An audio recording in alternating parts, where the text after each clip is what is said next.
6 მარტის საქმიანი დილას ვიწყებთ პირველზე BMG-ს გუნდის წევრებთან ერთად. მთავრობა კორონავირუსის ეკონომიკაზე ზეგავლენის მინიმალიზებას შეეცდება. პრემიერ-მინისტრმა დავალება გასცა და ეკონომიკურმა გუნდმა გეგმა უნდა შეემუშავოს. გიორგი გახარიანი თქვა, რომ ვირუსის ქართულ ეკონომიკაზე მცირედი ზეგავლენა ფიქსირდება ძირითადად ტურიზმთან დაკავშირებულ დარგებზე და მისივე განცხადებიდან მოვისმინეთ, რომ მთავრობამ ყველაფერი უნდა გააკეთოს, რომ ეკონომიკურ ზრდაზე ვირუსს მინიმალური ზეგავლენა ჰქონდეს. ბოლო განახლებული ინფორმაციით, საქართველოში კორონავირუსის 9 შემთხვევაა დაფიქსირებული. ეკონომიკის მინისტრმა დავალება მიიღო და შეხვედრებით ჩანიშნა ნათიათურნავას სავარაუდოდ ვირუსის გამო მიყენებულ ზიანზე სამსჯელო ტურიზმის ინდუსტრიის წარმომადგენლებს დღეს შუა დღეს 3 საათზე შეხვდება. მინისტრი იმედოვნებს, რომ ზაფხულის დადგომასთან ერთად პრობლემა მოგვარდება და ტურისტები ინდუსტრიის განვითარებას ჩვეულ რეჟიმში გადაიტანენ. იქამდე ნათიათურნავას განცხადებით სამინისტრო მეტნაკლებად ზუსტი ანალიზისათვის და გავლენების შეფასებისათვის იმუშავებს. გათვლები და გეგმები ფინანსთა სამინისტროსაც გასაკეთებელი აქვს. ივანე მაჭავარიანი ამბობს, რომ მთავრობა ვირუსის ეკონომიკური ეფექტის შესარგებლად როგორც ფისკალურ, ასევე მონეტარულ გადაწყვეტილებებს მიიღებს. ფინანსთა მინისტრი ამბობს, რომ ახალი პროგნოზით კორონავირუსი 2020 წელს გლობალურ ეკონომიკურ ზრდას სავარაუდოდ 0.5%-დან 1.5%-მდე შეამცირებს. საქართველოში კი ვირუსის მიმართ ყველაზე მოწყვლად დარგად ტურიზმის სექტორს ასახელებს. 21 საუკუნის გამოწვევების ფონზე, რომელმაც მხოლოდ საქართველოს კი არა მსოფლიოს ყველაზე ძლიერი ეკონომიკების მქონე ქვეყნებიც საგრძნობი რყევის რისკის წინაშე დააყენა, დივერსიფიცირებული სავაჭრო ურთიერთობების სტაბილური პარტნიორები, კარგად გათვლილი გეგმა, სტრატეგია და შემოსავლის ზრდის შანსები კიდევ უფრო დიდ მნიშვნელობას იძენს. რა შეიძლება გაკეთდეს ეკონომიკის სტიმულირებისათვის შექმნილი მდგომარეობის გათვალისწინებით და რამდენის დაკარგვის რისკი აქვს ქვეყანას. საქმიანი დილის ანალიტიკა სტუმრები ფინანსთა დღეს ფინანსისტი ვასილ რევიშვილი და ბესო ნამჩავაძე შემოგვიერთებიან. ელენე კვანჭელაშვილის საქმიან ბლოგს საათიდან უნდა დაელოდოთ, იქამდე ბექა ბაციკაძე BMG დრაივის რუბრიკის ფარგლებში ყველაზე უსაფრთხო ვოლვოთი თბილისის მერტს მოადგილესთან ერთად მგზავრობის მონაგარს გაგვიზიარებს. მაია ბითაძეს როგორც ჩანს უმართლებს და ინტერვიუმ დედაქალაქის ქუჩებში საცობების და გადაადგილების შეფერხების გარეშე ჩაიარა, თუმცა BMG დრაივის რუბრიკის ფარგლებში კახაკალაძის მოადგილე დაგეგმილი სიახლეების შესახებ საუბრობს, რომელსაც გზებზე გადატვირთულობის ნაწილში პოზიტიური წვლილი უნდა ჰქონდეს.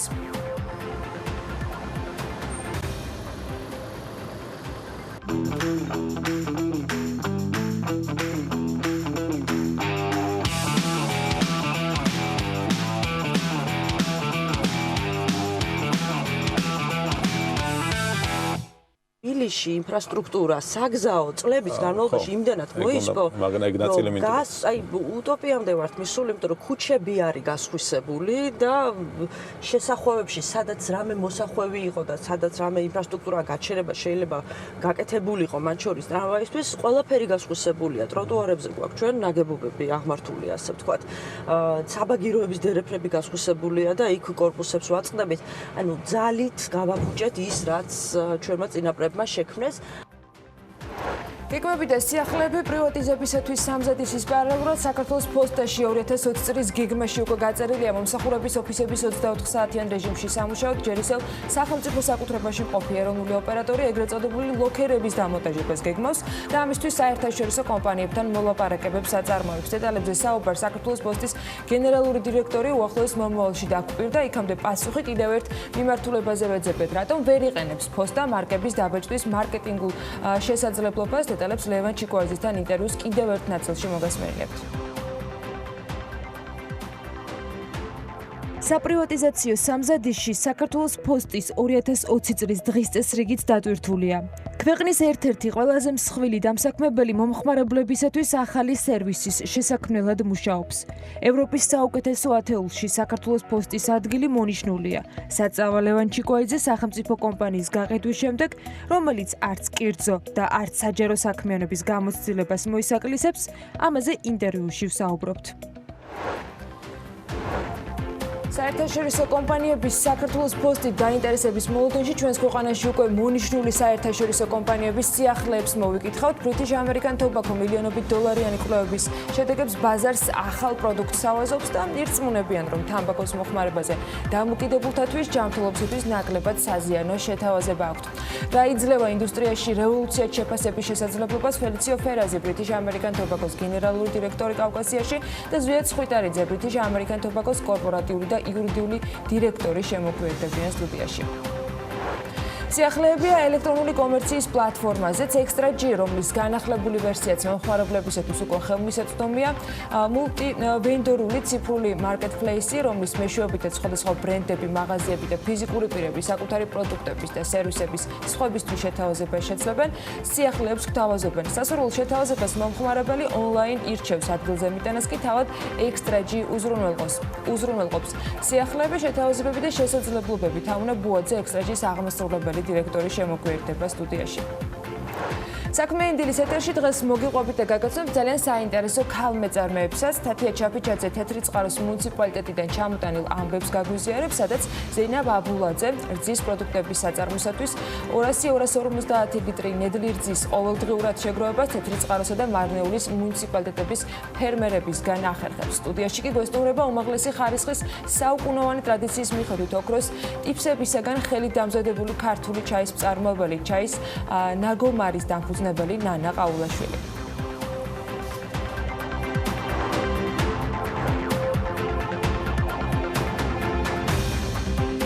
მშვიდობისამ საქმიან დილას ვიწყებ. დღეს 6 მარტია, ამ დროისათვის 7 საათი და 31 წუთი შესრულდა და მომდევნო 3 საათ ნახევრის განმავლობაში ძალიან საინტერესო ამბები გვაქვს თქვენთვის მომზადებული. მოგესალმებით ყველას, ანა ლაპიაშვილთან ერთად ტრადიციულად თქვენთვის გქონავთ საქმიან დილას. დიახ, დილა უნდა იყოს საქმიანი, იგი განსაკუთრებით საქმიანი არის ტევ-პირველზე და BMG-ის გუნდი სწორედ აქ იყრის თავს, აიმისოთ რომ მთელი დღის ვთქვათ საქმიანი შინაარსი ახალი ამბები გადმოგცეთ რა ხდება ეკონომიკაში და ბიზნესში. ვიწყებთ გუშინდელი შეხვედრებიდან 2020 წელი იქნება გამოწვევა საქართველოსთვის. არა მხოლოდ იმის გამო, რომ მესამე კვარტალში არჩევნებია დაგეგმილი, არამედ კორონავირუსის მიზეზითაც ეს ყველა ქვეყნისთვის არის გამოწვევა. ცხადია კორონავირუსი იგულისხმა იურგენ რიქტერნიკმა, იგი ევროპის რეკონსტრუქციისა და განვითარების ბანკის პირველი ვიცე-პრეზიდენტი გახლავთ. საქართველოს მიერ ბოლო პერიოდში მიღწეულ პროგრესს EBRD-ის პირველი ვიცე-პრეზიდენტი შთამბეჭდავს უწოდებს და ქვეყნის ეკონომიკური ზრდის მაჩვენებელს პოზიტიურად აფასებს. მთავრობის მეთაურისა და EBRD-ის პირველი ვიცე-პრეზიდენტის შეხვედრაზე საუბარი კორონავირუსის გავრცელების გავლენას შეეხო გლობალურ ეკონომიკაზე ყურადღება გამახვილდა იმ ნაბიჯებზე, რომლებსაც საქართველოს მთავრობა დგამს, რაცა ვირუსის გავრცელებით გამოწვეული მსოფლიო ეკონომიკური ტენდენციების გავლენა საქართველოს ეკონომიკაზე მინიმუმამდე იყოს დაყვანილი. ესეთი რამ არის ნათქვამი საქართველოს მთავრობის მიერ გავრცელებულ პრეს-რელიზში ამ შეხვედრასთან დაკავშირებით. ისი არ იქნებოდა ურიგო გადასახადის გადამხდელებისათვის ანალოგიური სიბჯითით მიგვეღო მეტი ინფორმაცია საპენსიო სააგენტოში მიმდინარე ვითარების შესახებ, მით უმეტეს ეს ფრაგმენტული გადაწყვეტილებები მხოლოდ სუმბურს და არასტაბილურობას მატებს ფონდს, რომელსაც ჯერჯერობით ვერც ხელმძღვანელი და ვერც საინვესტიციო ოფიცერი შეურჩევია. უпростоრად იყო შერჩეული დავით ციკლაური და მას ვადა, როგორც საინვესტიციო ოფიცერს სამარს გაუვიდა. რატომ შეირჩა ერთი თვით და არა ორით ან სამი კვირით სულაც ციკლაური, რომელსაც ფინანსურ წრეებში ენდობიან და ნამდვილად არ არის ასე ვთქვათ საკმაოდ სახელოვანი ადამიანია საიმისოდ რომ ამ პოზიციაზე შერჩეულიყო. პირდაპირ გეტყვით, მე ვისურვებდი კიდეც ციკლაურის მსგავს პიროვნებებს ესეთ პოზიციებზე და რაც შეიძლება მეტის და ამ ტიპის სხვადასხვა პოზიციებზე, მაგრამ ფაქტია, რომ ციკლაური 3 მარტიდან ამ თემაში, ანუ საინვესტიციო ოფიცრის პოზიციაზე აღარ არის. და რაც შეეხება 2020 წლის 22 იანვარს საქართველოს საპენსიო სააგენტოს საინვესტიციო საბჭოს ხდომაზე დაამტკიცეს ერთგვარი საინვესტიციო პოლიტიკის დოკუმენტი, რომლის საფუძველზედაც 2020 წლის თებერვალში საპენსიო სააგენტომ 560 მილიონი ლარის კომერციული ბანკების სადებოზიტო სერტიფიკატებში გადაიტანა კომერციულ ბანკებში. თუმცა როგორც ირკვევა, ეს საინვესტიციო პოლიტიკის დოკუმენტიც მხოლოდ დროებითია და სავარაუდოდ ის მხოლოდ თანხის სადებოზიტო სერტიფიკატებში გადატანისათვის დამტკიცდა. ანუ გამოვიდა, რომ ციკლაური დროებით, საინვესტიციო პოლიტიკის დოკუმენტი დროებით, შემიძლია დედას დავიფიცო, რომ ის ფულიც დროებით არის განთავსებული კომერციულ ბანკებში, რომელთაც პრინციპულად არასახელებს არც საინვესტიციო, უკაცრავად არც საპენსიო სააგენტო და არც ეროვნული ბანკი. მეტიც, არავის გაშენია მის ხალისურვილი, რომ ეს ყველაფერი საჯაროდ ეთქვა წინასწარ. და თუნდაც სადებოზიტო სერტიფიკატებში ამ თანხის გადატანით მიეღოთ დამსახურებული შექებაც. დღეს კი პიროვნული თუ საქმიანი გადაწყვეტილებების გამო და იმის გამო რომ თვლიან რომ ჩვენი ფულით შეუძლიათ манипулირებოდა უკეთ იციან როგორ განკარგონ ის უკეთ იციან ეს უკვე არის ორსიტყვიანი ანეკდოტი და ხუმრობა და არ თვლიან საჭიროდ საქმის კურსში ჩააყენონ გადასახადის გადამხდელები, რომლებიც პატიოსნად იხდიან ამ საპენსიო გადასახადს მოსაკრებელს, რაც მივიღეთ, მოკლედ, მივიღეთ, რაც მივიღეთ. ის რომ სრულიად დაცლილია კომუნიკაციის უნარებისგან, შესაბამისი უწყებები, რომელთაც ხელეწიფებად ეს გადაწყვეტილება მიიღონ და რაც მთავარია, მთავარი დამნაშავე, ანუ BMG, ვინც ეს ყველაფერი აღმოაჩინა და მომავალში უფრო მეც აღმოაჩენს ფორმაშია და სხვებსაც ყოველთვის ამყოფებს ეკონომიკასა და ბიზნესის თემატიკაზე ფორმაში. იმედია დროზე დავაგდებიან, თუმცა თუ არ ჩავთვლით იშვიათ გამონაკლისებს, იმედი რომ ეს მიმართულება, ანუ კომუნიცირების დახვეწა მოგვარდება, მე პირადად ნაკლები მაქვს. საერთაშორისო სავალუტო ფონდმა და მსოფლიო ბანკმა კი ვაშინგტონში 2020 წლის გაზაფხულზე დაგეგმილი ყოველწლიური შეხვედრას გააუქმა. ამ ნაბიჯით ორგანიზაციები კორონავირუსის პრევენციას გეგმავენ. ამ ყველაფერზე განცხადება ფინანსთა მინისტრმა ვაჭარიანმა გააკეთა, რომლის თქმითაც სავალუტო ფონდმა ონლაინ სესიით გადაწყვიტა სესიის ჩანაცვლება. ამასთანავე სავალუტო ფონდის გადაწყვეტილებით 50 მილიარდი დოლარი გამოიყოფა კორონავირუსის მძიმე ეკონომიკური ეფექტების შესარბილებლად. ფონდი აცხადებს, რომ კორონავირუსის გავრცელება აქ არწყლებს მიმდინარე წელს ძლიერი ეკონომიკური ზრდის მოლოდინებს და 2020 წელი გლობალური ეკონომიკური ზრდის თვალსაზრისით ყველაზე ნელი პერიოდი იქნება. 2008 წლის ფინანსური კრიზისის შემდეგ სავალუტო ფონდის დირექტორი კრისტალინა გეორგიევა კი აცხადებს, რომ ძალიან რთულდება პროგნოზების გაკეთება იმასთან დაკავშირებით, თუ რა მასშტაბის ეფექტი ექნება კორონავირუსს, მაგრამ ის ცხადია, რომ 2020 წელი ბევრად ნაკლებად სახარბიელო შედეგები დასრულდება გასულ წელთან შედარებით. საქართველოს მთავრობამაც გააკეთა გუშინ რამდენიმე ჯერჯერობით ზოგადი, თუმცა მინიშნებებით, რომ რეაგირება მიმდინარე რეჟიმშიც ექნებათ კორონავირუსიდან გამომწვევ უარყოფით შედეგებზე, რაც აისახება მათი თქმით განსაკუთრებით ტურიზმის სექტორზე და ამ მიმართულებით პრემიერ-მინისტრი მთავრობის სხვა წევრები ფიქრობენ სხვადასხვა ტიპის ღონისძიებებზე. მინისტრის თქმით, ფინანსთა მინისტრზეა საუბარი. მიდის ფიქრი მათ შორის მონეტარული და ფისკალური მიმართულებით, რეფინანსირების განაკვეთის გადახვედვაზე, ეკონომიკური პოლიტიკის სხვა შემარბილებელ გადაწყვეტილებებზე, რომელიც ერთგვარ სტიმულს მისცემს და დაეხმარება სფეროებს და მთლიანად ეკონომიკას შედარებით უმკივნეულოდ გადაიტანოს კორონავირუსისგან მიყენებული ზიარი, რომელმაც უკვე გვარიანად აზარალა მსოფლიო ეკონომიკა და გარკვეულ საფრთხეებს კონკრეტულ ინდუსტრიებს საქართველოშიც უქმნის. ამასობაში კიდევ ერთი ანალიტიკა და ინფორმაცია, რაც დაიდო, ეს არის OECD-სგან ეკონომიკური განვითარების და თანამშრომლობის ორგანიზაცია კორონავირუსის გამო სწორედ გლობალური ეკონომიკური ზრდის პროგნოზს გადახედა. თამარ ჩიხლაძემ, ჩვენმა კოლეგამ გუშინ ამ თემაზე ისაუბრა.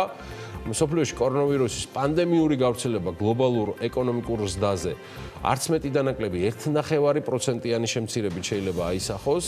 OECD ყურადღებას ამახვილებს რისკებზე, რომ ევროკავშირსა და იაპონიაში შესაძლოა ერთგვარად რეცესიაც დაიწყოს. ვირუსი ფართოდ გავრცელება აზია-წყნაროკეანურ რეგიონში ისეთივე მასშტაბის მქონემ, როგორც ჩინეთშია, შესაძლოა გლობალური ეკონომიკური ზრდა 1.5%-ით შეამციროს და ეს ჩვენს მიერ 2019 წლის ნოემბერში პროგნოზირებული გლობალური ზრდის ფაქტობრივად განახევრება იქნება.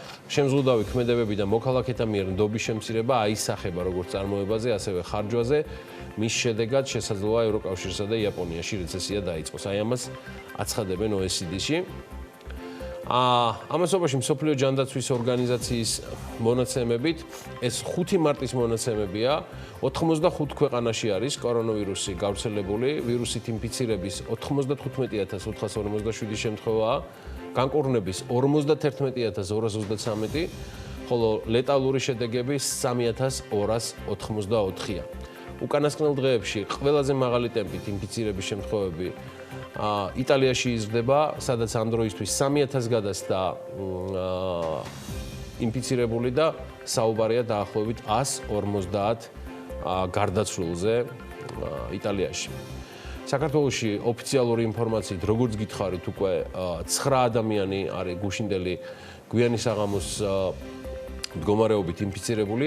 აქედან ძირითადი სიმპტომები ყოველ შემთხვევაში სირთულეებზე საუბრობენ მხოლოდ იმ ადამიანებთან მიმართებაში, ვინც გუშინ იყო ჯერ კიდევ დილის საათებში კლინიკაში გადაყვანილი, გარკვეულ სირთულეებზე მხოლოდ ერთ პაციენტთან დაკავშირებით საუბრობენ.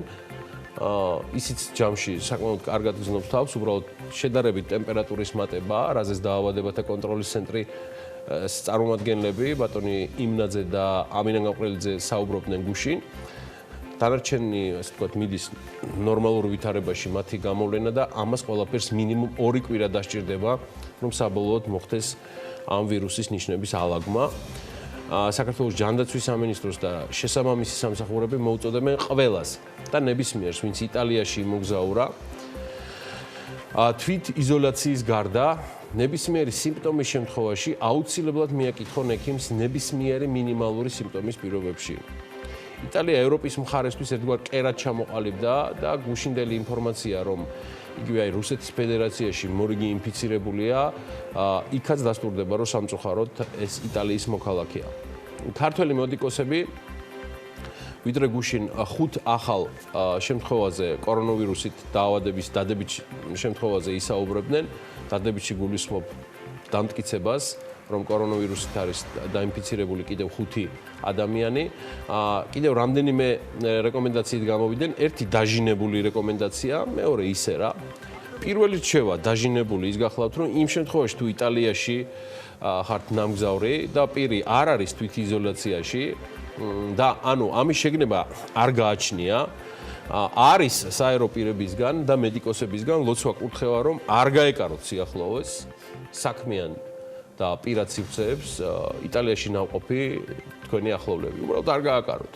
აი ამ ლოცვა კურთხევის მორალით რამდენად განუვითარდება მათ შეგნება ამის მომკითხავი არავინ არის, შეგნება თვითიზოლაციისა, დაცვისა და მაქსიმალურად მიყოლა იმ რჩევებისა, რაც მედიკოსები იძლევიან, მაგრამ რისკი, რომ ვირუსი გადადონ სხვებს, აშკარად შემცირდება.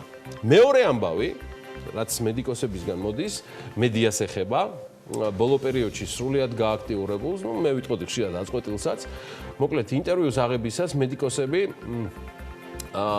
მედიკოსები მედიას გარკვეული წესების დაცვას თხოვენ, რომ ქართველი ჟურნალისტები თუ რეპორტერები არ აღმოჩნდნენ ღმერთმა დაიფაროთ პირველნი მსოფლიოში, ვინც COVID-19-ით დაავადდა პროფესიული მოვალეობის შესრულებისას. დასაცავია დისტანცია რესპონდენტისგან მინიმუმ მეტრ-ნახევარი, იმისთვის, რომ რესპონდენტის ხმა მაინც მიაწვდინოთ მსმენელს და მაყურებელს, საჭიროა სპეციალური ხელჯოხით მიკროფონის მოხმარება და ასევე რეკომენდირებულია ნიღაბი ეკეთოს მედიას და მის რესპონდენტებსაც. ცხადია საუბარია მათზე, ვინც ზემოთ ჩამოთვლილი რისკ ჯგუფების კატეგორიას განეკუთვნება, აქვს გარკვეული სიმპტომები გაციებისა ან რესპირატორული დაავადებებისა. ბოლო რჩევა, რასაც ქაბუტონი ქადნაზახაშვილი იძლევა მედიის წინაშე, ალბათ ყველაზე მეტად გაახარებს ქართული მედიის რესპონდენტებს და განსაკუთრებით პოლიტიკოსებს. მოდი მოვისმინოთ.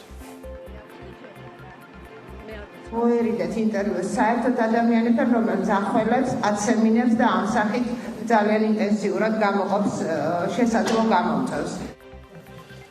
ეხლა განსაკუთრებით პოლიტიკოსებში წარმოვიდგინე, რამდენი ატეხავს ყველაც ემინებას ქართველი ჟურნალისტების შემხედვარე, რომ არ მისცეს ინტერვიუები თანამ გაგანია პოლიტიკურ კრიზისში, როცა უახლოეს დღეებში მისაღებია გადაწყვეტილება არჩევნების ფორმატირებასთან დაკავშირებით და შეთანხმება მისი ჩატარების წესზე. ნახოთ, როგორ იმოქმედებენ ქართული რესპონდენტები და სრულად ქართული მედია ეგებ კორონავირუსმა და ქართული ექიმების შეგონებამ დააყენოს ჭეშმარიტების გზაზე ყველა, თუმცა არ ამგონია და მე მორალისტად ამ ბავში ნამდვილად ვერ გამოვდგები.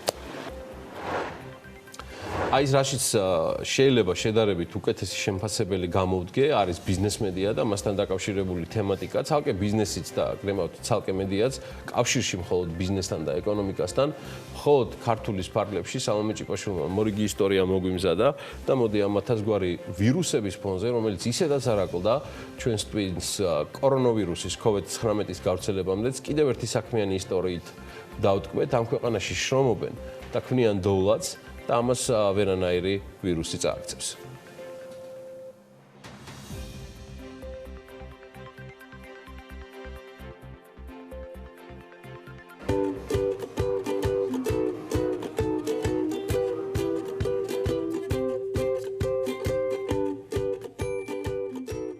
რეალურად ჩავდია თავისით შეიქმნა, უბრალოდ ხალხმა შექმნა.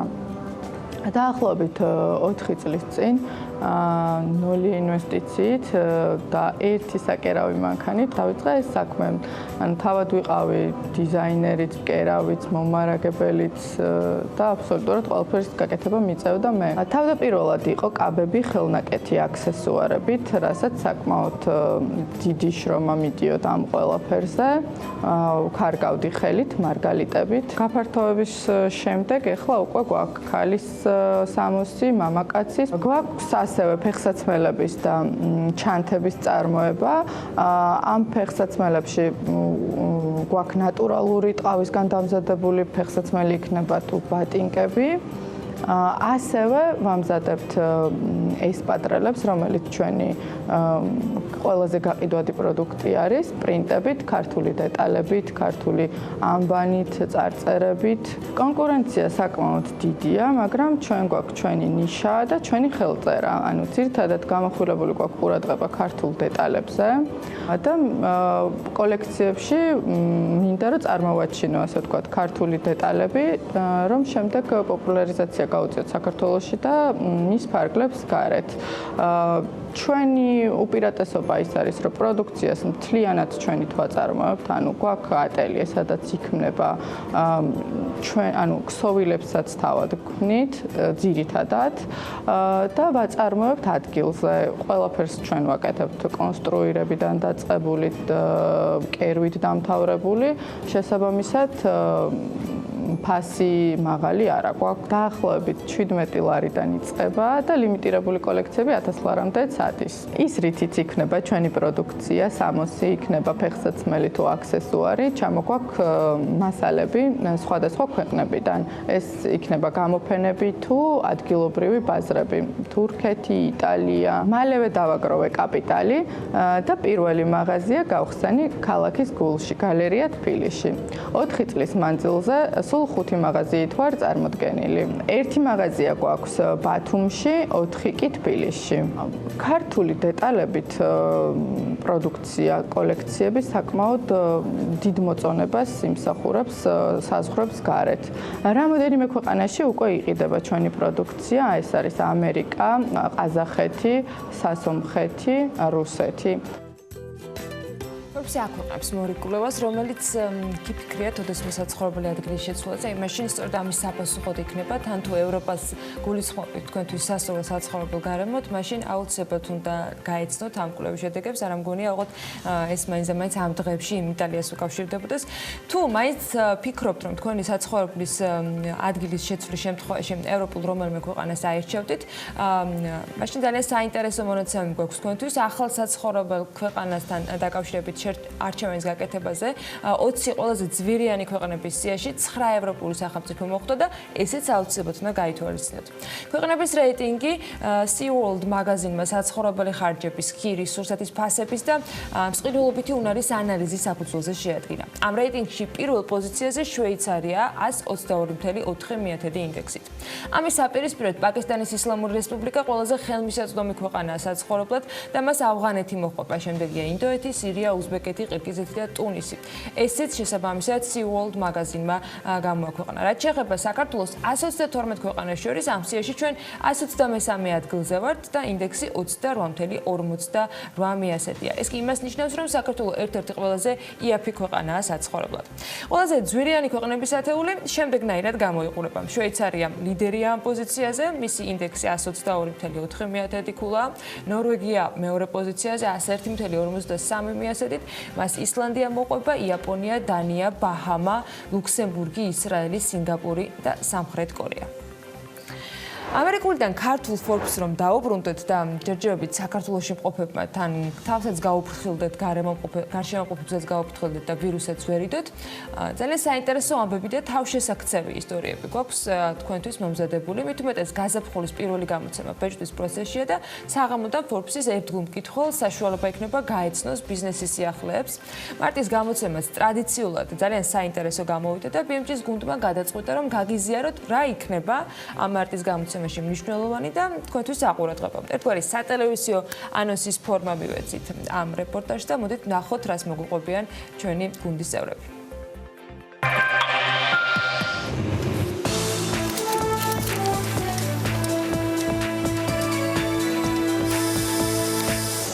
Forbes-ის 2020 წლის მარტის ცხელცხელი ნომრის ბეჭდა, როგორც თქვენ ხედავთ, სტამბაში უკვე სრულდება. ეს კი იმას ნიშნავს, რომ სულ მალე ამ ნომრის შეძენას თქვენ შეძლებთ. არც მიმდინარე თვეს ვარღვევთ ტრადიციას და შესაბამისად არაერთი საინტერესო ისტორია მოგიმზადეთ. Agile ტრანსფორმაცია, ახალი ლიცენზია საზღვარგარეთ და ციფრული ეკოსისტემის განვითარება მიმდინარე თვის ყდის მთავარი გმირი ნინო მასურაშვილია, რომელიც TBC ბანკის ამბიციურ გეგმებს რისკებისგან იცავს. თუმცა აქ არ ჩერდებით, გაცნობთ თქვენთვის როგორც უკვე კარგად ცნობილ, ისე ახალ პერსონებსაც. ესენი კი ის ადამიანები არიან, ვისაც აუცილებლად უნდა იცნობდეთ. მარტის Forbes Georgia's ნომერში ჩვენ მოგიყვებით და გაგაცნობთ 30 წლამდელთა ასეულის 5 წევრს ადამიანებს, რომლებიც მომავლის ტექნოლოგიების გამოყენებით ქმნიან ამის ბიზნესის სფეროში და ცვლიან ქართულ რეალობას. ეს ადამიანები არიან კატეგორია ინდუსტრია და წარმოების გამარჯვებულები, რომლებიც მსოფლიოში აღიარებული ინოვაციური მეთოდების იმპლემენტაციას ახდენენ და აქვე დავაანონსებთ ჩვენს ყოველკვირეულ რუბრიკას, რომლის ფარგლებში ოთხშაბათობით ჩვენ გაგაცნობთ ცლად 30 წლამდელთა ასეულის თითოეულ წევრს და მოგიყვებით მათზე უფრო მეტ დეტალს. Forbes-ის მარტის ნომერი კიდევ ერთი სტატიით არის გამორჩეული. ბესო ნამჩავაძე მკითხველს სახელმწიფო ტენდერების ტოპ 10-ს თავაზობს. სტატიიდან ირკვევა, რომ სახელმწიფო ტენდერებში ყოველწლიურად 4 მილიარდ ლარზე მეტი იხარჯება, საიდანაც უმეტესი წილი ელექტრონულ ტენდერებზე მოდის. სახელმწიფო ტენდერების ტოპ 10-ს Forbes-ის მე-16 გვერდზე იხილავთ.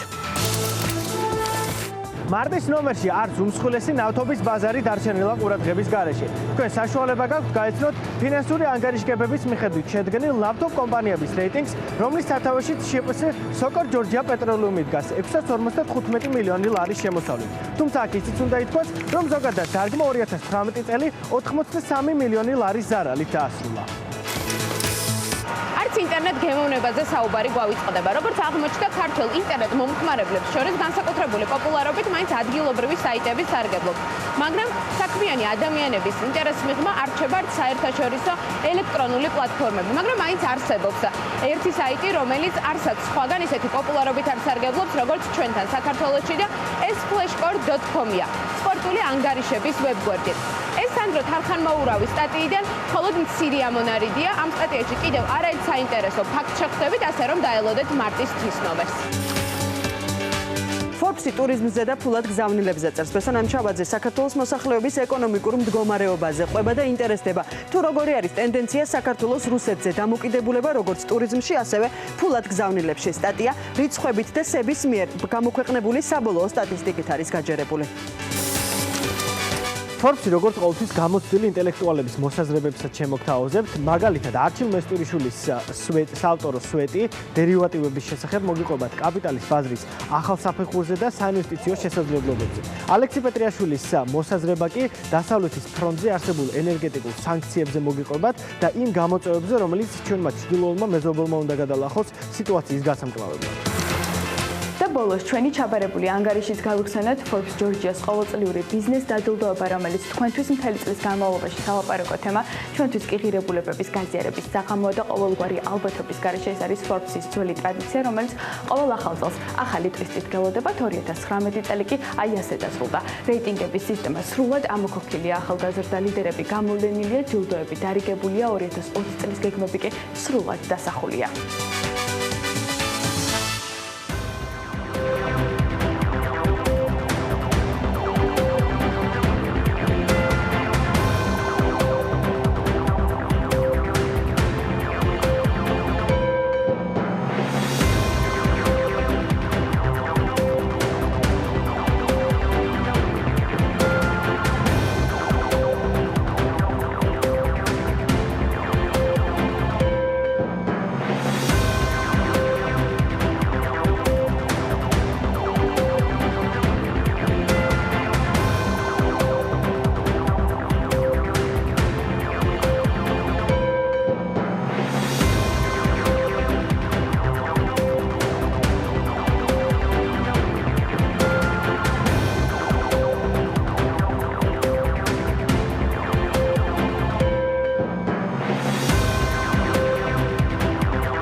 ვიცი, სემეკის გეგმების თანახმად მოსახლეობისათვის გზაზე სამომხმარებლო ტარიფის გაზზე სამომხმარებლო ტარიფის გაზრდა არ იგეგმება. ეს BMG-თან სოკარ ჯორჯია გაზის დირექტორმა აზერ მამედოვმა თქვა და ის ამბობს, რომ სემეკის სამომხმარებლო ტარიფს 1 ივლისისთვის დაადგენს. ეროვნულ ბოტანიკურ ბაღში ახალი ბოტანიკური ცენტრი აშენდება, რისთვისაც 2.700.000-ზე მეტი დაიხარჯება. სამუშაოებს ტენდერში გამარჯვებული კომპანია აგახ გრუპი შეასრულებს. მშენებლობა კი 2021 წელს უნდა დასრულდეს. ფიქრობ, რომ საქართველოს კორონავირუსთან დაკავშირებულ გლობალურ კრიზისს ძალიან კარგად ართმევს თავს. ქვეყანას სამაგალითოა რეგიონში ეს ჯანდაცვის სამინისტროს ინფორმაციით შეერთებული შტატების ელჩმა კელი დეგნანმა ჯანდაცვის მინისტრთან გამართულ შეხვედრაზე განაცხადა. საქართველოს ფინანსთა მინისტრის ივანე მაჭავარიანის განცხადებით, ვირუსის გამო იტალიასთან ფრენების შეჩერების საკითხი განიხილება, თუმცა გადაწყვეტილება ჯერ არ არის მიღებული. ვირუსის გავრცელების გამო ირანთან ჩაკეტილი საზღვრების შედეგად ათეულობით ტონა ნავთობის ბიტუმი მეზობელი ქვეყნების საზღვარზეა გაჩერებული და საქართველოში ვეღარ შემოდის. ქვეყანაში ბიტუმის 90% სწორედ ირანიდან, სომხეთის, აზერბაიჯანის და თურქეთის სატვირთო დერეფნის გავლით შემოდიოდა, თუმცა საზღვრებზე გამკაცრებული პრევენციული ღონისძიებების შედეგად ბიტუმის შემოტანა ამ დროისთვის შეჩერებულია. ჰონკონგში კორონავირუსის ადამიანიდან შინაურ ცხოველზე გადაცემის პირველი ფაქტი დაფიქსირდა. ინფიცირებულია ძაღლი ვირუსის შედარებით იოლი ფორმით. ამის შესახებ ინფორმაციას ბლუმბერგი ავრცელებს, როგორც ჰონკონგის ვეტერინარული სამსახური აცხადებს, ძაღლის ინფიცირება იმ გარემოდან გამომდინარე მოხდა, სადაც მას ყოფნა უხდებოდა.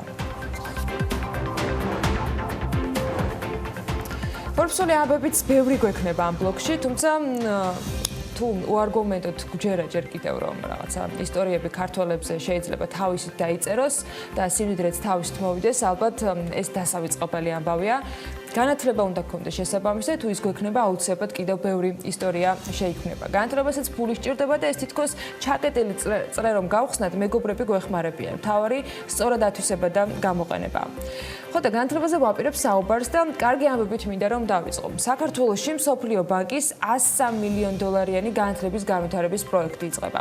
გუშინ მინისტრმა მიხეილ ჩხენკელმა და სამხრეთ კავკასიაში მსოფლიო ბანკის რეგიონულმა დირექტორმა სებასტიან მოლინეუსმა ახალი პროექტის ინოვაცია, ინკლუზიური განათლება და ხარისხი დაწყების შესახებ ფართო საზოგადოებას მიაწოდეს ინფორმაცია. $102,700,000 ღირებულების პროექტი მიზნად საქართველოში ადამიანური კაპიტალის განვითარებას, სკოლამდე განათლებაზე ხელმისაწვდომობის გაზრდას, ხარისხიანი განათლებისა და ხელსაყრელი სასწავლო გარემოს უზრუნველყოფის გზით ისახავს. პროექტს 5 ძირითადი მიზანი აქვს: სკოლამდელი განათლების ხელშეწყობა და მასზე ხელმისაწვდომობის გაზრდა, სწავლების ხარისხის გაუმჯობესება, უმაღლესი განათლების დაფინანსების მოდელის გაუმჯობესება და მისი საერთაშორისო სტანდარტებთან დაახლოება. სისტემის გაძლიერება და დაინტერესებულ მხარეებს შორის კომუნიკაციის გაუმჯობესება. პროექტის მენეჯმენტის მონიტორინგისა და შეფასების სისტემის გაუმჯობესებასთან ერთად. მოკლედ, მომდევნო 6 წლის განმავლობაში ამ პროექტის ინფრასტრუქტურული კომპონენტი უზრუნველყოფს 5 ახალი სკოლის მშენებლობას. დაახლოებით 60 არსებული სკოლის რეაბილიტაციას და ასევე სკოლისთვის მოსამზადებლად ბავშვებზე ფოკუსირებული და თანამედროვე სკოლამდელი განათლების 150-ზე მეტი პროგრამის დანერგვას. მთლიანობაში ეს პროექტი სარგებელს მოუტანს სკოლამდელი ასაკისა და ზოგად საგანმანათლებლო სკოლის დაახლოებით 116,000 მოსწავლეს.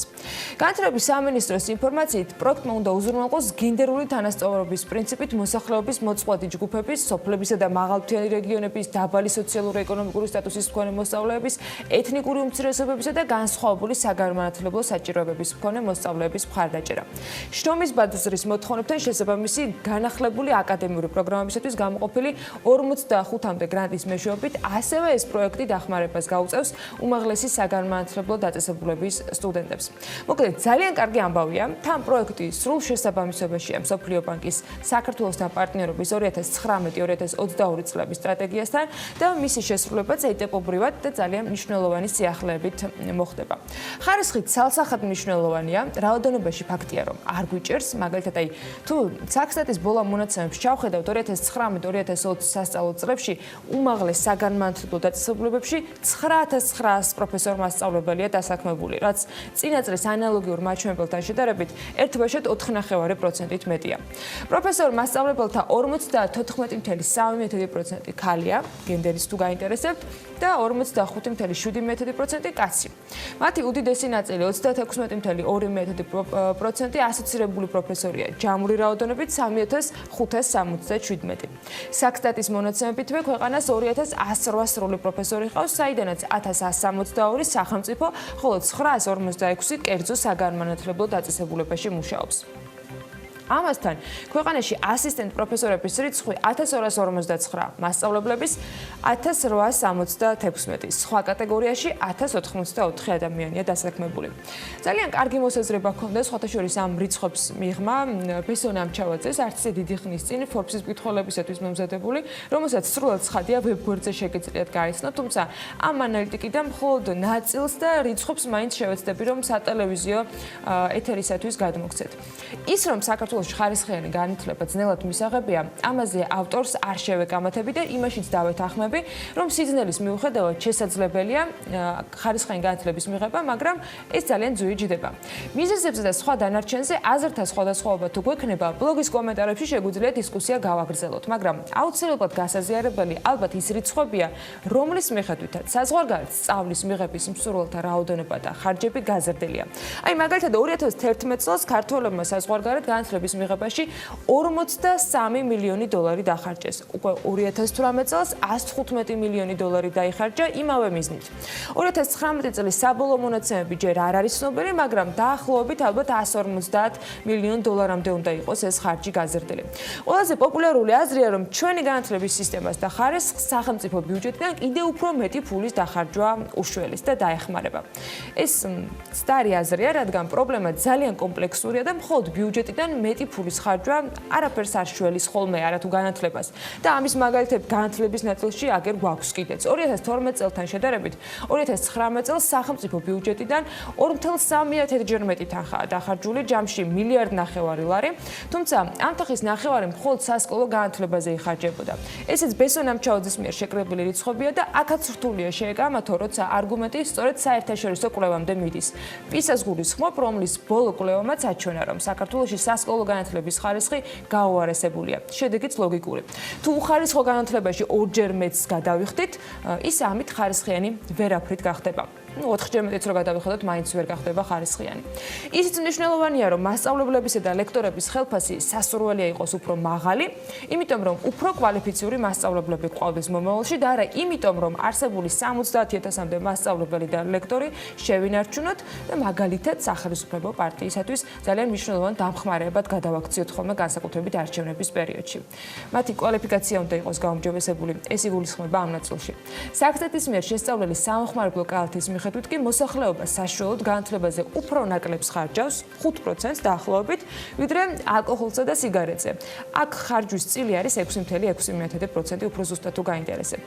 სანამ მოსახლეობა უფრო ნათლად არ დაინახავს რიცხვებს და არ გაიგებს, რომ განათლებაში მეტი ფული უნდა დაიხარჯოს და მხოლოდ სახელმწიფო ბიუჯეტიდან განათლების დაფინანსების ზრდას არაფრით არ უნდა ველოდებოდეთ, მაშინ არც არაფერი შეიცვლება საქართველოს განათლების სისტემა, იქნება ისეთ ჩამორჩენილ რიგებში, როგორც მაგალითად ეს პიზას კვლევაშია ნაჩვენები. ფინანსებზე და ხარისხზე განათლების კონტექსტში რთულია სხვათა შორის, რომ მეცნიერებათა აკადემია არ გაგახსენდეს, თუ კი რაიმე ისტორია გაქვს ამასთან დაკავშირებით მოსმენილი. კონტექსტი თავად განსაზღვრეთ იმ ფონზე, რომ ციტირებული ნაშრომების რაოდენობით და მეცნიერთა რაოდენობით საშუალო ევროპული ქვეყნების მონაცემებს ერთ ნაწილში მნიშვნელოვნად ჩამორჩებით და მეორე ნაწილში მნიშვნელოვნად ვაჭარბებთ. მეცნიერებათა აკადემიის გახსენებისას კი რადიო თავისუფლების მიერ მომზადებული მასალა გამახსენდა და აი ისიც სულ რაღაც რამდენიმე დღის წინ არის შეთავაზებული მკითხველისათვის. მეცნიერებათა აკადემიაში შრომის ანაზღაურება და დამხმარე ასევე არამუდმივ სამუშაოზე დასაქმებული თანამშრომლების რაოდენობა იზრდება. შესაბამის განკარგულებებს, როგორც აღმოჩნდა, პრემიერ-მინისტრმა გიორგი გახარიამ ხელი 9 და 24 იანვარს მოაწერა. სახელმწიფო ფონდი პირველ და მეორე კვარტალში 100,000 ლარით იმატებს და აკადემიას ეძლევა უფლება, რომ დამხმარე მონაცემების შესასრულებლად 30 ახალი თანამშრომელი აიყვანოს. რადიო თავისუფლება 2 კვირის განმავლობაში ცდილობდა გაერკვია, რა პოზიციაზე აყავთ აკადემიაში ახალი თანამშრომლები და კონკრეტულად ვის ხელფასზე დაიხარჯება დამატებით 100,000 ლარი. ანასტასია არაბულის მიერ მომზადებულ მასალაში ნათქვამია, რომ კითხვაზე პასუხის მოსაძებნად ისინი დაუკავშირდნენ საზოგადოებასთან ურთიერთობის სამსახურს, პრეზიდენტს და ვიცე-პრეზიდენტის მრჩევლებს. მათ ამ განკარგულების შესახებ ინფორმაცია არ აქვთ. აკადემიის პრეზიდენტი და აკადემიკოს დივანი ჯანმრთელობის მდგომარეობის გამო აკადემიაში კიდევ 1 კვირის განმავლობაში არ იქნებიან, წერს ავტორი. ვიცე-პრეზიდენტი რონი მეტრეველი კი ამ თემაზე საუბრისაგან თავს იკავებს.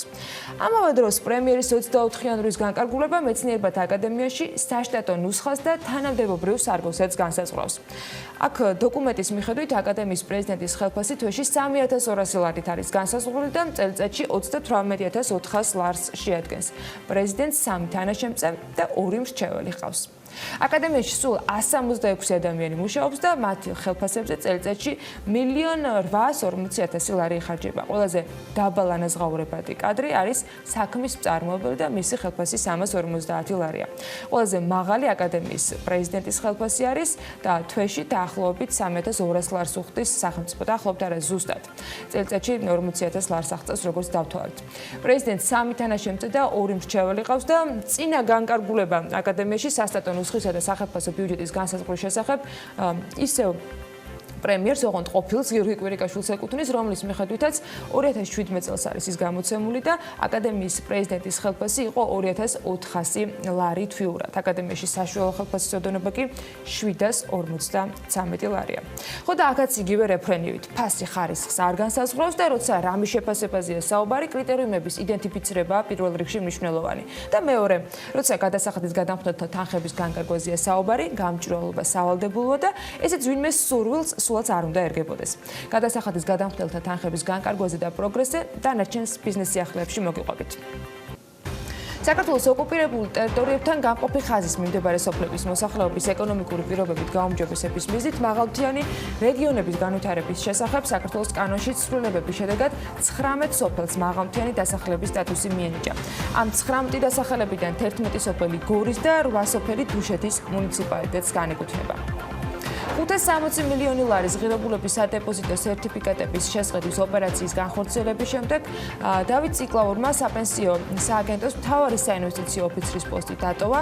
3 თებერვლიდან 3 მარტამდე ასრულებდა მთავარი საინვესტიციო ოფიცრის მოვალეობას, ის როგორც გაირკვა.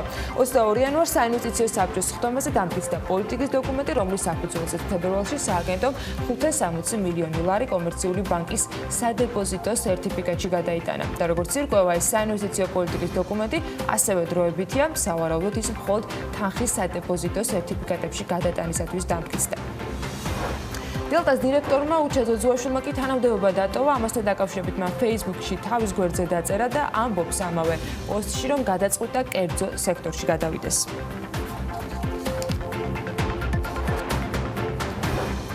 2019 წლის მეოთხე კვარტალში ბიზნეს სექტორში საშუალო თვიური ხელფასი 86 ლარით გაიზარდა და 1404 ლარი და 70 თეთრი შეადგინა, მათ შორის ქალების ხელფასმა 1048 ლარი და 30 თეთრი დააფიქსირა.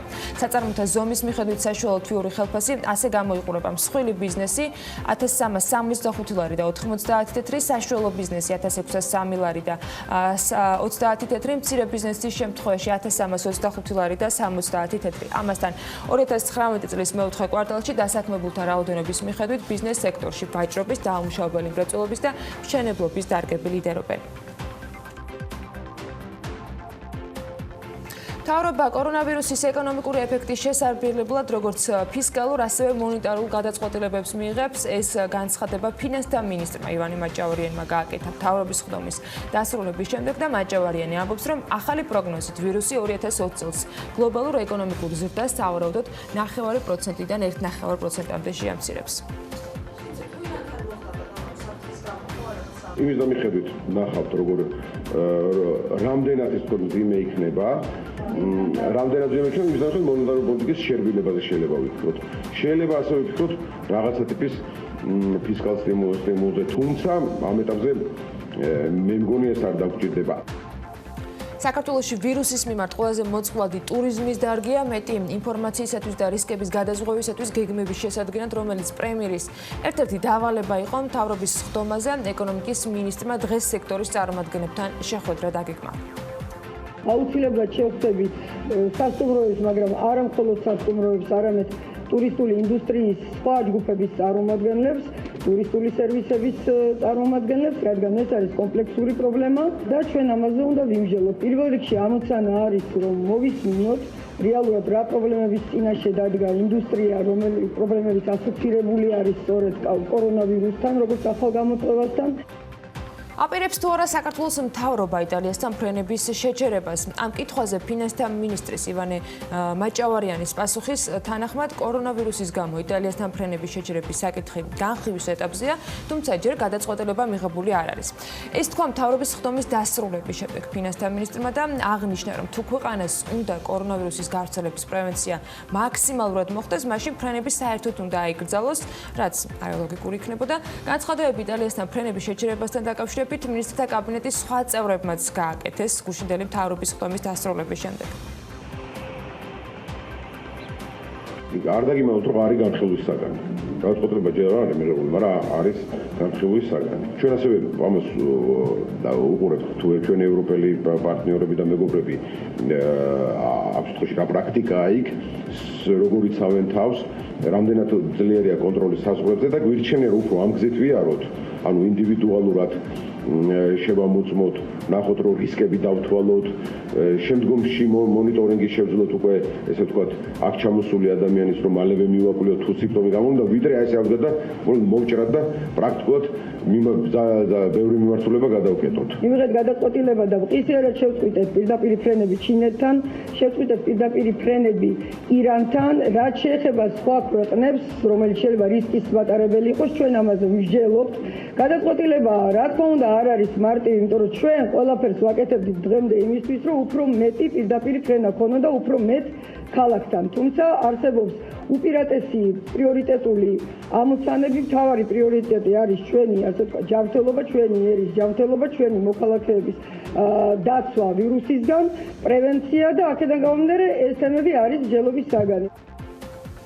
დელტას დირექტორმა უჩა ძოძუაშვილმა თანამდებობა დატოვა, მან ამასთან დაკავშირებით Facebook-ში საკუთარ გვერდზე დაწერა. ის ამბობს, რომ მუშაობას კერძო სექტორში გააგრძელებს და ახალი ტიპის სამხედრო დანიშნულების პროდუქციასაც შექმნის. ვფიქრობ, რომ პროექტს, რომელიც მაქვს მომზადებული, ექნება მაღალი დაინტერესება საერთაშორისო ბაზარზე. წინასწარი დაინტერესება უკვე გამოთქვეს პოტენციურმა ინვესტორებმა შესაბამისი პროტოტიპის დემონსტრირების შემთხვევაში და ვფიქრობ, რომ მას 6-7 თვეში წარუდგენ დაინტერესებულ მხარეებს, ამბობს ძოძუაშვილი. მისივე თქმით, კომპანიამ, რომელშიც ის მუშაობდა, არაერთი წარმატებული პროექტი განახორციელა, მათ შორის სიტყვის საწინააღმდეგო სისტემის ექსპორტი სამხრეთ ამერიკაში, თავდაცვის ძალების პირადი შემადგენლობის ჯავშანჟილეტებითა და ჯავშანჩაფხუტებით აღჭურვა, ქართული საბანკო სექტორისათვის საინკასაციო დანიშნულების ჯავშანმანქანების მიწოდება და არაერთი სხვა. ფოთის სპორტში პეიჯ ჯგუფის მიერ ახალი ტერმინალის მშენებლობა დაახლოებით წელიწადსა და 2 თვეში დასრულდება. ამის შესახებ ჟურნალისტებს პეიჯ ჯგუფის გენერალურმა დირექტორმა თავად განუცხადა. ირაკლი ტატეიშვილის ინფორმაციით, მშენებლობას ქართულ-ჰოლანდიური კონსორციუმი ახორციელებს. ახალი ტერმინალი ძირითადად შუა აზიის ქვეყნებიდან და აზერბაიჯანიდან წამოსულ ნაყარ ტვირთებს მოემსახურება. ტერმინალს ნაუმისადგომიც ექნება, რომლის სიგრძეც 260 მეტრი, სიღრმე კი 12.5 მეტრი უნდა იყოს. უახლოეს პერიოდში ჰუალინგის ქუთაისის თავისუფალ ინდუსტრიულ ზონაში ოპერირებას პლასტმასის 2 გადამამუშავებელი ქარხანა დაიწყებს, ასევე ადგილზე საყოფაცხოვრებო ავეჯის ქარხნის მშენებლობა მიმდინარეობს. ეს მედიას თიზის აღმასრულებელმა დირექტორმა უთხრა. სუსან იბლაძე კიდევ ერთ მიმდინარე პროექტის დეტალებზე საუბრობს, აღნიშნავს, რომ აღსანიშნავია, რომ ჰუალინგის ინდუსტრიულ თავისუფალ ზონას 36 ჰექტარი უკავია, სადაც უკვე ოპერირებს თანამედროვე ტექნოლოგიებით აღჭურვილი 5 გადამამუშავებელი საწარმო. ხის სამშენებლო, ქვის, ავეჯის, ლითონკონსტრუქციებისა და მატრასების საწარმოები.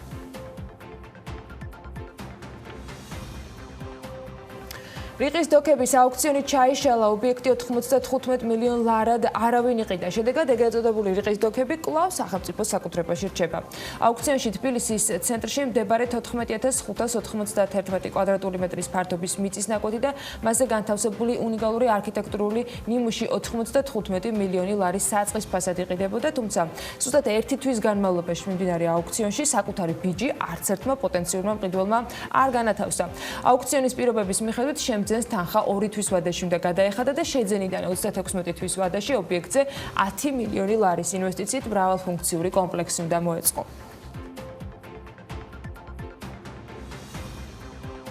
საპრივატიზებო სამზადისშია საქართველოს პოსტა, რომელსაც დიდი ალბათობით შემოდგომაზე ადრე ალბათ არ უნდა ველოდოთ, რომ გაასხვისებდნენ. მიმდინარე წელს მომხმარებლებს ისინი სხვა სიახლეებს თავაზობენ 24 საათიანი მომსახურების მისაღებად, მათ შორის ეგრეთ წოდებული ლოკერების სისტემის ასამუშავებლად სახელმწიფო კომპანია პარტნიორის ძიებაშია. გეგმებზე ჩვენთან საქართველოს პოსტის გენერალურმა დირექტორმა ისაუბრა და კიდევ ერთი საკითხი, რომელზე პასუხიც ახლა ალბათ სხვა უწყებებისგან გვაქვს მოსაძებნი, საფოსტო მარკებს და შესაძლო ბიზნეს მოდელის ფაქტობრივად კანონით დაუშვებლობას ეხება. რატომ არ შეიძლება კომპანიამ შემოსავალი საფოსტო მარკების წარმოებით მიიღოს და რას გეგმავს თავად ლევან ჩიკვაიძე პოსტის პრივატიზების შემდეგ. ინტერვიუს მეორე ნაწილამდე შემოგთავაზოთ საქმიანი დილის მაყურებლებს. საპრივატიზაციო სამზადისში საქართველოს პოსტის 2020 წლის დღის წესრიგით დატვირთულია. ქვეყნის ერთ-ერთი ყველაზე მსხვილი დამსაქმებელი მომხმარებლებისათვის ახალი სერვისის შესაქმნელად მუშაობს. ევროპის საუკეთესო ათეულში საქართველოს პოსტის ადგილი მონიშნულია. საწავა ლევან ჩიკვაიძე სახელმწიფო კომპანიის გაყიდვის შემდეგ, რომელიც არც კერძო და არც საჯარო საქმიანობის გამოცდილებას მოისაკლისებს, ამაზე ინტერვიუში ვსაუბრობთ.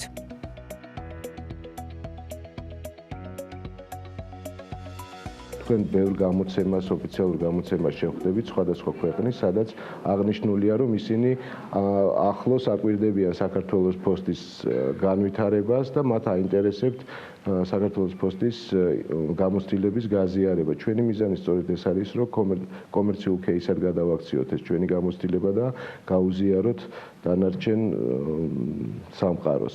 მაგალითისთვის, სულ რამოდენიმე თვის წინ უკრაინიდან იყვნენ ჩვენთან სწორედ ამ მიზნით, სადაც შეისწავლეს ჩვენი პროცესები და ცდილობენ დღეს უკრაინაში დანერგონ იგივე, რომ ტემპი ამ შემთხვევაში ყველაზე მნიშვნელოვანი იყო, რომ ჩვენ ტიტული პოსტ ევროპიდან ტიტული მივიღეთ ყველაზე სწრაფად განვითარებადი საფოსტო ოპერატორი. სწორედ ეს სწრაფად განვითარების შესაძლებლობების გამოყენება უნდათ და აინტერესებთ ახლა დანარჩენ ქვეყნებს თუ როგორ შეიძლება რომ ამას მიაღწიო.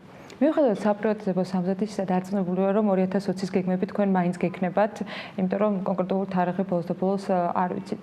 რას უნდა ველოდოთ პოსტისგან 2020-ში? 2020 წელს ჩვენ ვაგრძელებთ მუშაობას როგორც ახალ პროდუქტებზე, ახალ სერვისებზე, ასევე აქცენტი გვექნება ტექნოლოგიურ განვითარებაზე, დიჯიტალიზაციაზე, რამაც უნდა შეამციროს ჩვენი საოპერაციო ხარჯები. და მუშაობთ იმაზე, რომ კიდევ უფრო მეტად საინტერესო გავხადოთ კომპანიის უფრო მეტი შემადგენელი, მეტად დიდი ნაწილი გავხადოთ ბიზნესისთვის საინტერესო, რადგან ვემზადებით საპრივატიზაციოდ. პრობლემა გვაქვს ის, რომ გადატვირთულია სერვის ცენტრები და რიგები გვაქვს უზარმაზარი, რითიც უკმაყოფილებას ვიწვევთ მომხმარებლის.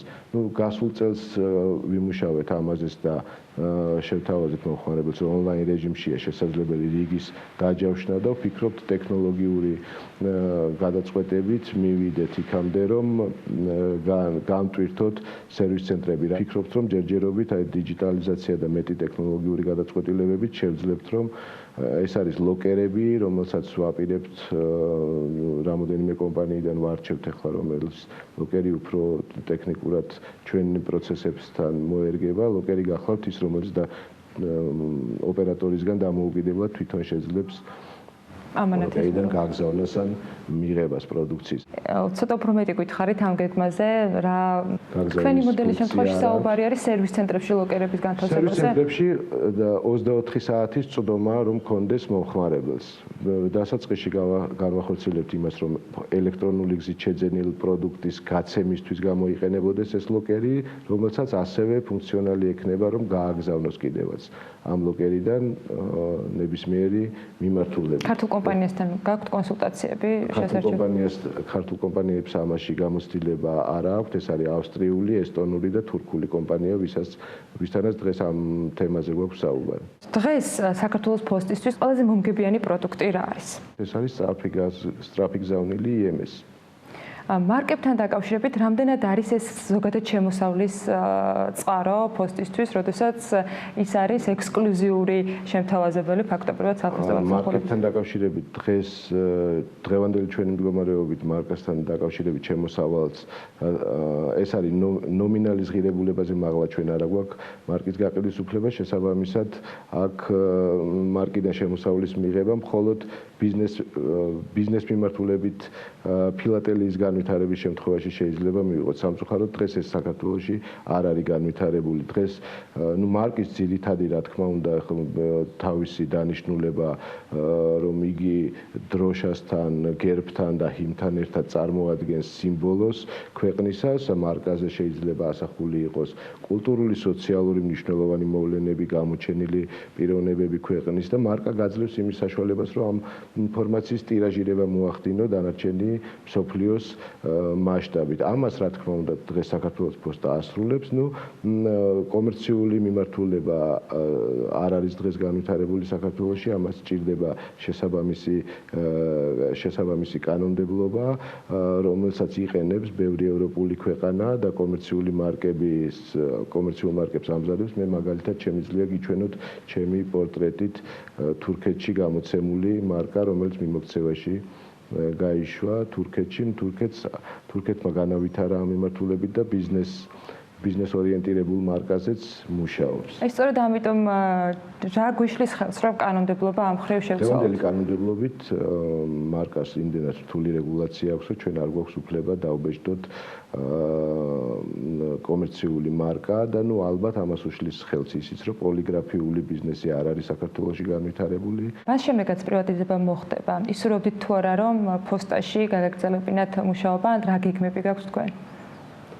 პირადად ჩემ გეგმებზე თუ მეკითხებით, ანა, მე როგორც დასაწყისში აღვნიშნე, ადამიანები, ვინც ჩემს გარშემო შეიკრიბა, გადადო ყველა თავისი პირადი ცხოვრება და მთლიანად მთელი არსებით გადაეშვა საფოსტო საქმიანობაში, შექმნა საფოსტო თეორიული მასალა, რომელიც ალბათ მუდმივ განვითარებას საჭიროება ექნება, მაგრამ თავობებს შეიძლება რომ გადაეცეს. შექმნა ის საოპერაციო პროცესები, რომლითაც დანარჩენი მსოფლიო დაინტერესდა და განათდა საფოსტო რუკაზე საქართველოს და საინტერესო გახდა სხვა ეროვნული ოპერატორებისთვის და საფოსტო ბიზნესისთვის ლოჯისტიკური სქემების გათვლებს აკეთებენ სხვა ქვეყნების საქართველოს მიმართულებით. აი ეს შექმნა ამ ადამიანებმა და მათ შორის ვიყავი ერთ-ერთიც მე და სიმართლე გითხრათ, მე საკუთარ მომავალზე ნაკლებად მაქვს ნაფიქრი, დღეს გამიჭირდება ამ კითხვაზე პასუხის გაცემა, დღეს ვერ გიპასუხებთ მომავალში სათხედავ საკუთარ თავს. ამაზე საუბრის საშუალებაც გვექნება. იმედი მაქვს. ორი დასრულებული და სამი მიმდინარე საცხოვრებელი პროექტი. კომპანია ბლოქსის პორტფელს უახლოეს მომავალში კიდევ ერთი დიდი პროექტი შეემატება. თეო გეგიაძე, დეველოპერული კომპანია ბლოქსის კომერციული დირექტორი და თამარ კაჭარავა, დეველოპერული კომპანია ბლოქსის გაყიდვების დეპარტამენტის ხელმძღვანელი შემოგვიერთებიან სტუდიაში საინტერესო ამბებით და მზარდი კომპანიის ზრდადი პორტფელის სიახლეებით.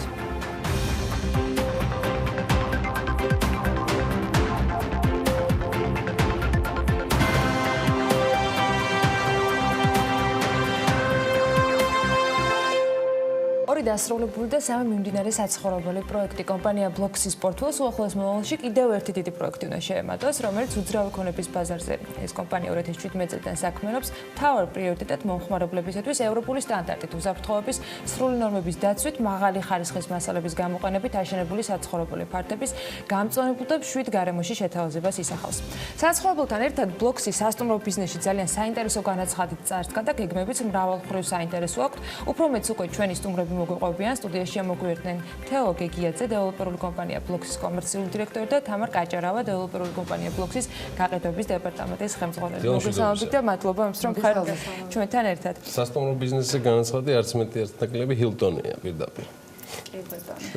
მოდი დავიწყოთ თლიანად პორტფელით. კომპანიის პორტფელი დღეს როგორ გამოიყურება? არც ისე დიდი ხნის შემოსულები ხართ ბაზარზე, მაგრამ ძალიან საინტერესო მიმართულებებით გაშალეთ თქვენი სამუშაო. დღეს რა არის კომპანიის პორტფელში? კი ბატონო, დაახლოებით უკვე 3 წელია, რაც უძრავი ქონების ბაზარზეა ბლოქსი. 2 დასრულებული საცხოვრებელი კომპლექსისგან შედგება პორტფელი, რომელიც სრულად დასახლებულია და ასევე თბილისის ცენტრში რუსთაველის გამზირზე ბუტიკ სასტუმრო ზემელი. მიუხედავად იმისა, რომ ძირითადი მიმართულება დეველოპერული საქმიანობაა, ჰოსპიტალიტი სექტორში ვცდილობთ, რომ კარგად დავიმკვიდროთ თავი და შესაბამისად ჰილტონიც ერთ-ერთი ეს გამოძახილია.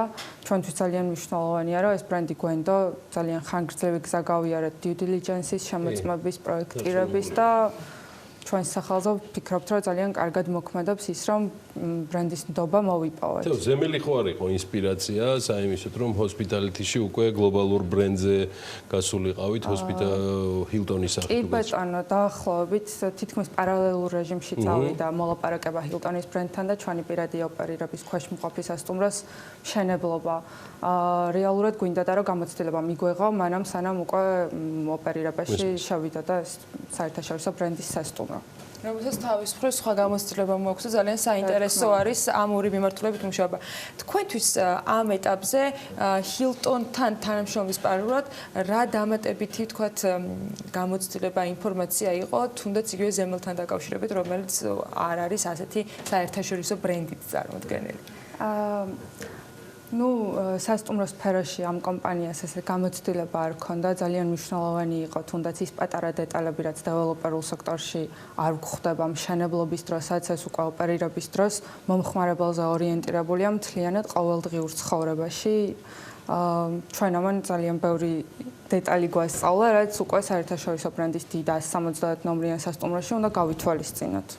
თამართან გადავალ კითხვით ჰილტონთან დაკავშირებით თეო ეს იქ რეზიდენშიალზეც არის საუბარი, ანუ გამოცდილება რეალურად ჰილტონის აშენებისა ამ შემთხვევაში იმ სტანდარტებით, რომელსაც წინ ვიცით რა შრომა უძღვის ხოლმე, ეს არ არის 1 თვის და 2 თვის თემა, ეს მკვიდრდება შემდეგ და ყველაზე მეტით გვიბრუნდება, რითაც ალბათ ჩემთვის ბლოქსი მნიშვნელოვანი ხდება, ეს არის ის ცოდნა, რომელსაც ჰილტონი და ამგვარი გლობალური ბრენდები ამკვიდრებენ კომპანიებში.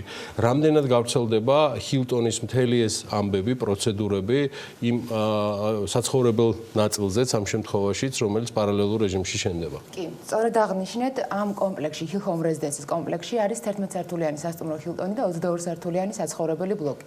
საცხოვრებელი ბლოკიც იდენტური სტანდარტებით შენდება, ყველა სტანდარტი საერთაშორისო, რომელიცაც ჰილტონი აშენდება, გრძელდება საცხოვრებელ რეზიდენტულ ბლოკზეც და თვითონ ჰილტონის არსებობა ამ კომპლექსში საკმაოდ საინტერესოა ხდის უკვე საცხოვრებელ ამ ბლოკს.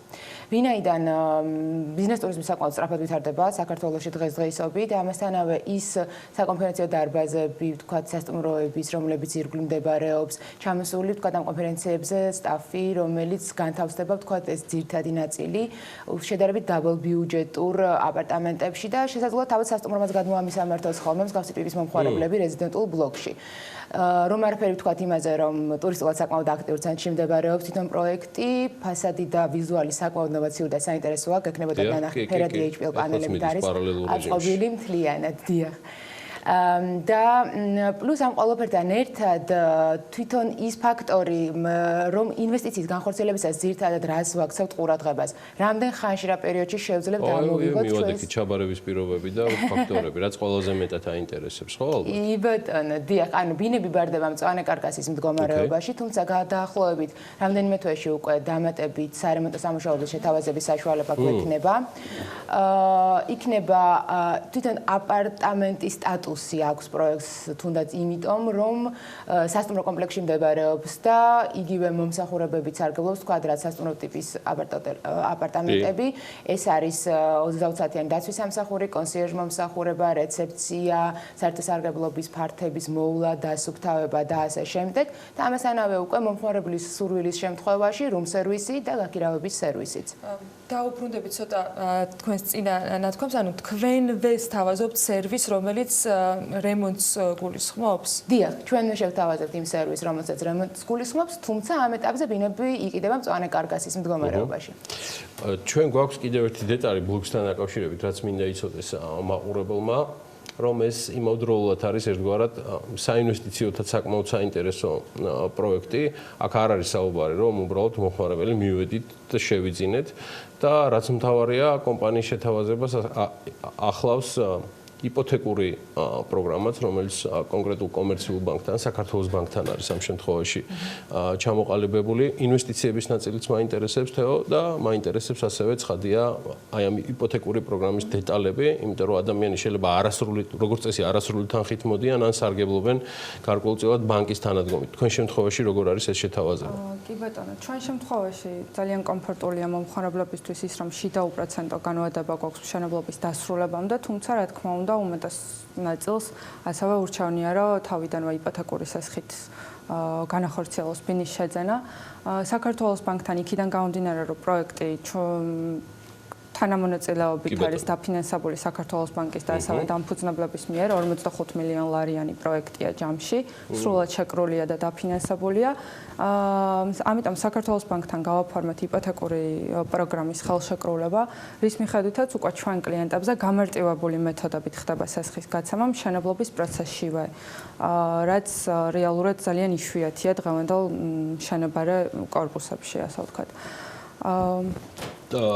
თამარ, შეგვიძლია თუ არა ჩვენ ვთქვათ, რომ გაყიდვებთან დაკავშირებით ეს საკმაოდ სერიოზულ სტიმულს უკეთებს, რაზეც თეო ბრძანებ და ამ ტიპის ყოველფრიდან გამომდინარე და რამდენად ვრცელდება ანალოგიური იმ პროექტებზე, რითაც თეომ შესავალი გააკეთა, როცა ბლოკზე საუბრობდა. გააქვთ თუ არა გაყიდვებში თქვენს დეპარტამენტში ანალოგიური სერვისები გულისხმობ, როცა ადამიანს შეიძლება არა, ვთქვათ, ჰილტონის რეზიდენშიალში მოუნდეს აპარტამენტი, არამედ თქვენს რომელიმე სხვა სამი პროექტიდან ერთად. დიახ, რა ყველა ჩვენს პროექტზე მომხმარებელს შეუძლია საკმაოდ გამარტივებული პირობებით და მაზემორგებული გადახდის პირობებით შეიძინოს ბინები.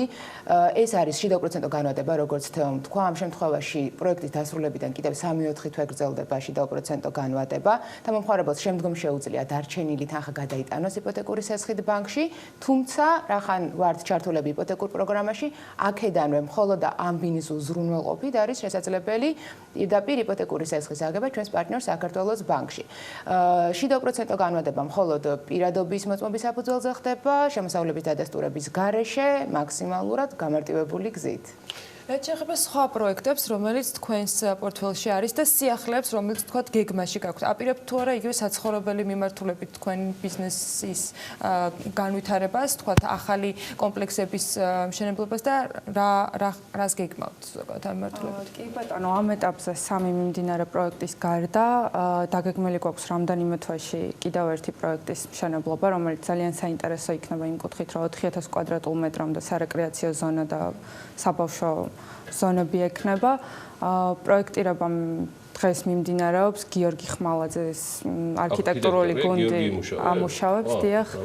და ვფიქრობ, რომ ერთ-ერთი ძალიან საინტერესო პროექტი იქნება. დიღმის მასივში, დიახ, და დაახლოებით 400 ბინა, საოფისე ფართები, კომერციული ფართები და ვფიქრობ, რომ იმ კონკრეტული უბნისთვისაც განვითარების ძალიან კარგი ეტაპი იქნება მსგავსი პროექტი. მწვანე ის არის 4000 სივრცე. რაც შეეხება მიმდინარე პროექტებს, რა პროექტებია ესენი? ყველასთან დაკავშირებით რომ მოგვეწოდოთ ინფორმაცია, გარდა რა თქმა უნდა იმაზე, რომელსაც ვისაუბრეთ და დასრულების ვადები რა პერიოდს უყურებს? კი ბატონო, ჰილტონთან მდებარე აპარტამენტების გარდა ამ ეტაპზე მშენებლობა გვაქვს ნუცუბიზის ფერდობზე და დიღმის მასივში ბელიაშვილის ქუჩაზე. ეს არის უკვე დასრულებული პროექტის მეორე ბლოკი. დასრულების ვადები დაახლოებით 2 წელიწადია ორივე პროექტისთვის.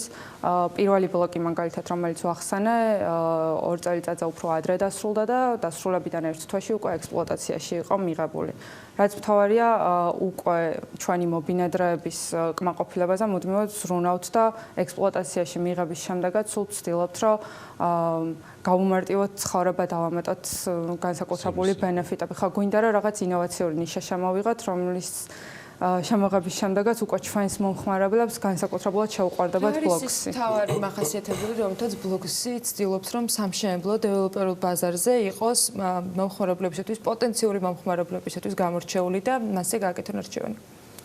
ამ ეტაპზე ეს არის ხარისხი, რადგან დღესდღეობით ძალიან იშვიათია წამოვიდა სხვათა შორის ენერგოეფექტური ვენტილირებადი ფასადები, ძალიან დაბალ დონეზეა დაყვანილი კომუნალური ხარჯები. პირობითად ჩვენი მობინადრეებისათვის, იმიტომ რომ ყველანაირი ბლოკი იქნება ეს თუ სხვა საიზოლაციო საშუალებები ძალიან ენერგოეფექტური მშენებლობაა, ხარისხიანი მშენებლობაა.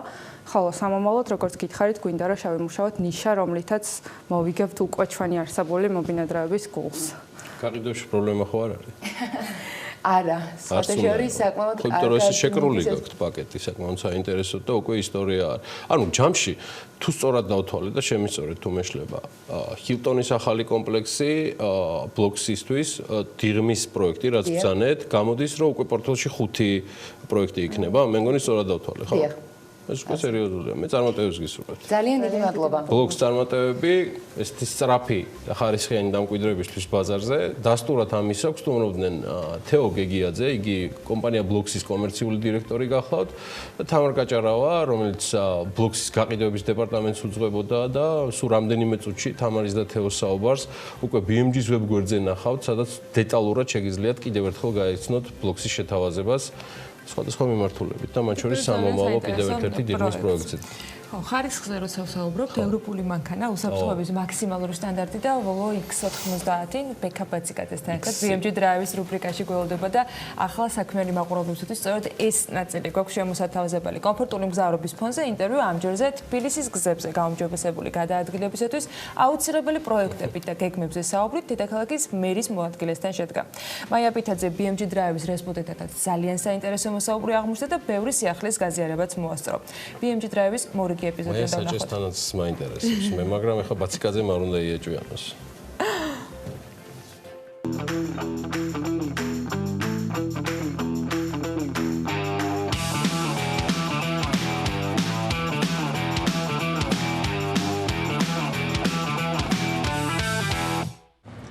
ალბათონი მაია ბითაძეც გამოჩნდა.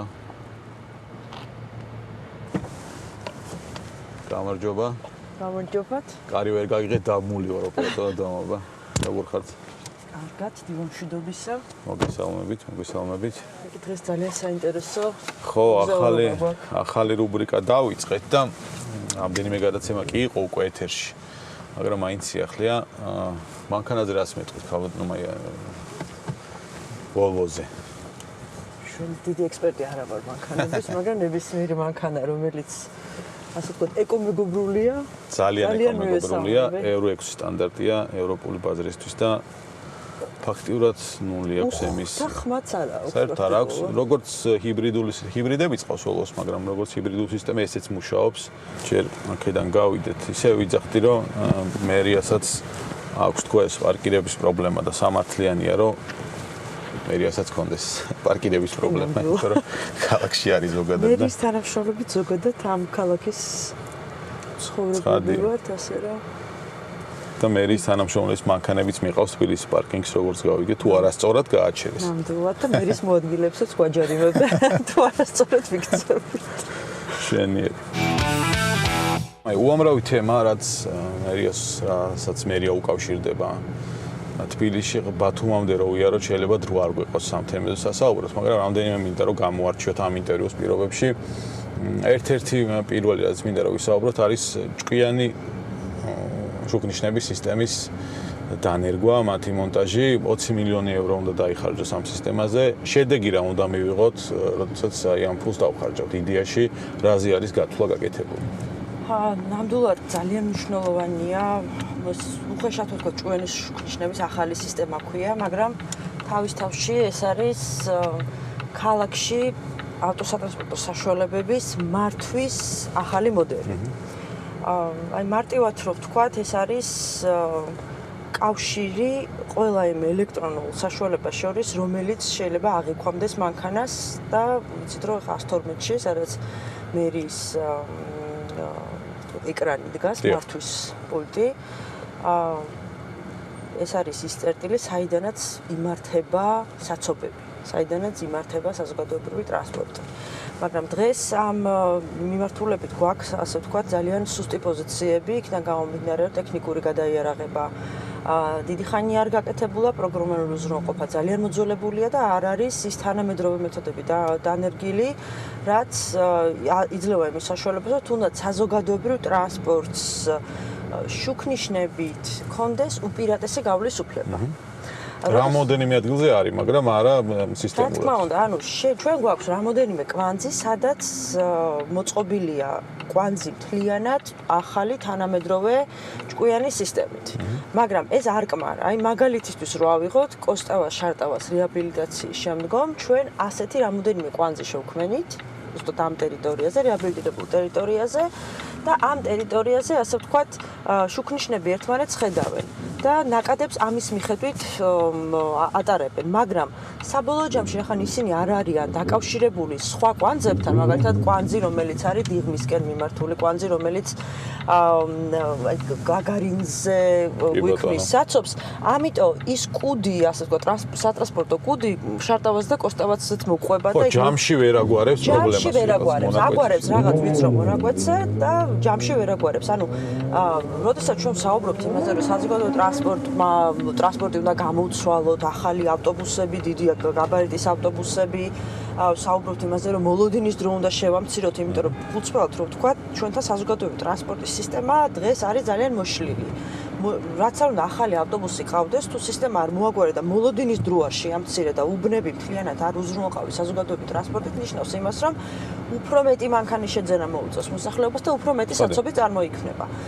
ხოლო საზოგადოებრივი ტრანსპორტი ასევე თუ მოხვდა საცობში, ამასაც არ აქვს აზრი და რეალურად ინფორმაცია, რომელიც ტაბლოებზე აქვს, ხან გაგიმართებს, ხან არ გაგიმართებს. აი მოცდის დროის 10 წუთამდე დაყვანა, რომელიც თქვენი განცხადება იყო ერთ-ერთი, ანუ ამ შემთხვევაში რა იგულისხმება, რომ სისტემამ უნდა უზრუნველყოს ის, რომ ავტობუსი მოვა მალე და არა რაოდენობამ. ხო, ეხლა რამდენი ავტობუსია ჯამში?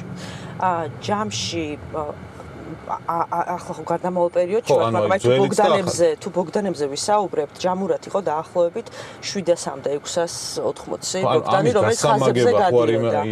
იგეგმება, ანუ ამას გასამაგება არ იგეგმება მოცდის დრო, ანუ გასამაგების ხარჯზე არ იგეგმება 10 წუთამდე იმიტომ რომ ეს არის არასწორი მიდგომა, იმიტომ რომ თუ გასამაგებულ რაოდენობას მივიღებთ, უფრო მეტ საცობს მივიღებთ. ჩვენ ავტობუსების საერთო რაოდენობას უზრდით დაახლოებით 837-მდე და სამაგიეროდ იზრდება ავტობუსების მოცულობა. ეს არის ყველაზე მთავარი, ანუ გზავრთან ნაკადის გადაყვანის ბევრი დიდი პოტენციალი იქნება ახალ ავტობუსებს, თუ დღეს დაუშვათ 40,000 მგზავრის გადაყვანის უნარი აქვს, გადაიყვანს დაახლოებით 80-დან 90,000 ადამიანამდე დღის განმავლობაში. ეს იმის ხარჯზე, რომ გვეყოლება მეტი 12 მეტრიანი ავტობუსი და გვეყოლება საერთოდ სიახლე, ეს არის 18 მეტრიანი, დაახლოებით 180 ავტობუსი, რომლებიც ივლიან ძირითად დერეფნებზე. აი, ეხლა ჩვენ პეკინზე ვიმყოფებით, ჩავთვალოთ, რომ პეკინზე კოსტავას გავლით, შემდგომ რუსთაველი, ჭავჭავაძე, იქით წერეთელი, ხიზანიშვილი, ვეკუა, ყველგან ივლის 18 მეტრიანი ავტობუსი და ამ 18 მეტრიანი სატესტო დადის უკვე თუ არა? სატესტო დადის და ესეც ძალიან მნიშვნელოვანი იყო სატესტოს შემოყვანა. რამე შედეგები არის? რა თქმა უნდა, იდენტიფიცირებული გვაქვს მთელ ამ 10 ძირითად ეროფანზე, რომელიც ათეულობით კილომეტრია. ყველა ის მონაკვეთი, რომლის ინფრასტრუქტურული სამუშაოები არის გასახორციელებელი, სადაც ინფრასტრუქტურული სამუშაოები არის გასახორციელებელი, იმიტომ რომ თავარი მიზანი არის, რომ ეს 18 მეტრიანი იქნება 8 მეტრიანი, 12 მეტრიანი, ყველა ავტობუსს ჰქონდეს თავისი სავალი ნაწილი. ხოლო როდესაც დიდ ავტობუსებს საუბრობთ, მისი მოხვევის დიამეტრის გათვალისწინებით, როგორც ავტობუსის გაჩერება არის მოსაწესრიგებელი, ასევე ზოგან ტროტუარია გასაგანიერებელი, დასავიწროებელი და რაც თავია მოსაწყობია ავტობუსების გადასაჯდომი ჰაბები. იმიტომ რომ იდეა მდგომარეობს იმაში და მაშინ ვახცევთ ხოლოდ ჩვენ 7 და 10 წუთიან ინტერვალს ძირითად ერეფნებზე 18 მეტრიანი ავტობუსისთვის, თუ ისინი შეუფერხებლად გადაადგილდებიან და შეუფერხებელ გადაადგილებას უზრუნველყოფს სამი რამ.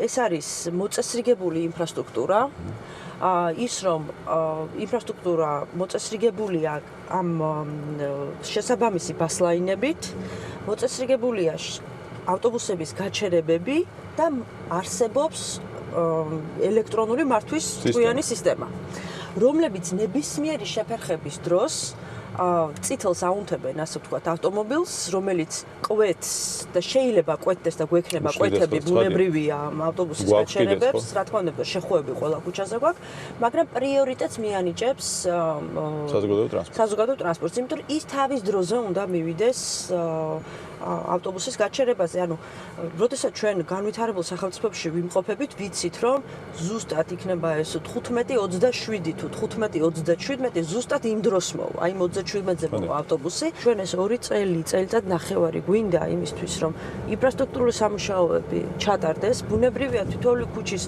იმგვარ რეაბილიტაციას, როგორ რეაბილიტაციაც კანდელაკზე, ჭავჭავაძეზე ხორციელდება. ხო, ამას ჩვენ ვერ მოვასწრებთ. იმიტომ რომ ვიცხოვე კომუნიკაციების კუთხით ძალიან მძიმე მდგომარეობა გვაქვს თბილისში. აი წერეთელზე მაგალითად სადაც ახლა ვართ. რეაბილიტაციას ჩვენ ვიწყებთ და აუცილებლად მოწესრიგდება წერეთელიც, ვაჟებშაველაც, ქეთევან-წამებულიც ისე როგორც წელს მოესწრება? წელს დავიწყებთ ჩვენ მერმა არაერთხელ თქვა რომ გარდამავალია ეს? გარდამავალია, ბუნებრივია, ეს არის ძალიან დიდი პროექტები, რომელსაც ძალიან დიდი დრო ჭირდება. გაჩერების საკითხიც მაგალითად ჭავჭავაძე იყო რომ ვერ გაჩერდებიან, მაგრამ ტაქსებს უჭირთ გაჩერება ან ჩვეულებრივ მოქალაქეებს თუ არ შეუხვიეს. თუ არ შეუხვიეს, კი. ანუ ბევრმა ქალაქმა პარკინგი აკრძალა ერთიანად ცენტრალურ ქუჩებზე, მაგრამ ამ ერთიანად აკრძალვის დროს საზოგადო ტრანსპორტი უნდა ყავდეს გამართული, რომ ადამიანს გადაადგილების სხვა საშუალება მიცე, ყველა მართლა ტაქსი დამოკიდებული ვერ იქნება ვერც ფინანსურად და ვერც ფიზიკურად. ამიტომ პარკირებების აკრძალვა ჩვენ გვაქვს ნაწილობრივი გათვალისწინებული დაახლოებით 40 ქუჩაზე და დანარჩენ ნაწილში ეტაპობრივად შემოდის იცით ზონალური პარკირება. ანუ ყველაფრის მთავარი იდეა არის, რომ საზოგადო ტრანსპორტზე გადავსხდეთ. ანუ მას შემდეგ რაც თქვათ იმ პროექტებს, რომელიც ჩამოთვალეთ და იმ სისტემებს განავითარებთ, 40 ქუჩას დაახლოებით პარკინგი არ იქნება. ნაწილობრივ არ იქნება. ანუ იქნება მინიმუმად დაყვანილი. ცენტრალურ ქუჩებზე ალბათ ხო, რომელიც ინფრასტრუქტურა აზირთა დერეფანზე ვსაუბრობ, ბუნებრივია. სადაც 18 მეტრიანი ავტობუსები ივლიან. თუმცა შიდა ქუჩებზეც ბუნებრივია, ძირითად ნაწილზე ავტობუსებს თავისი ბასლაინები ექნებათ.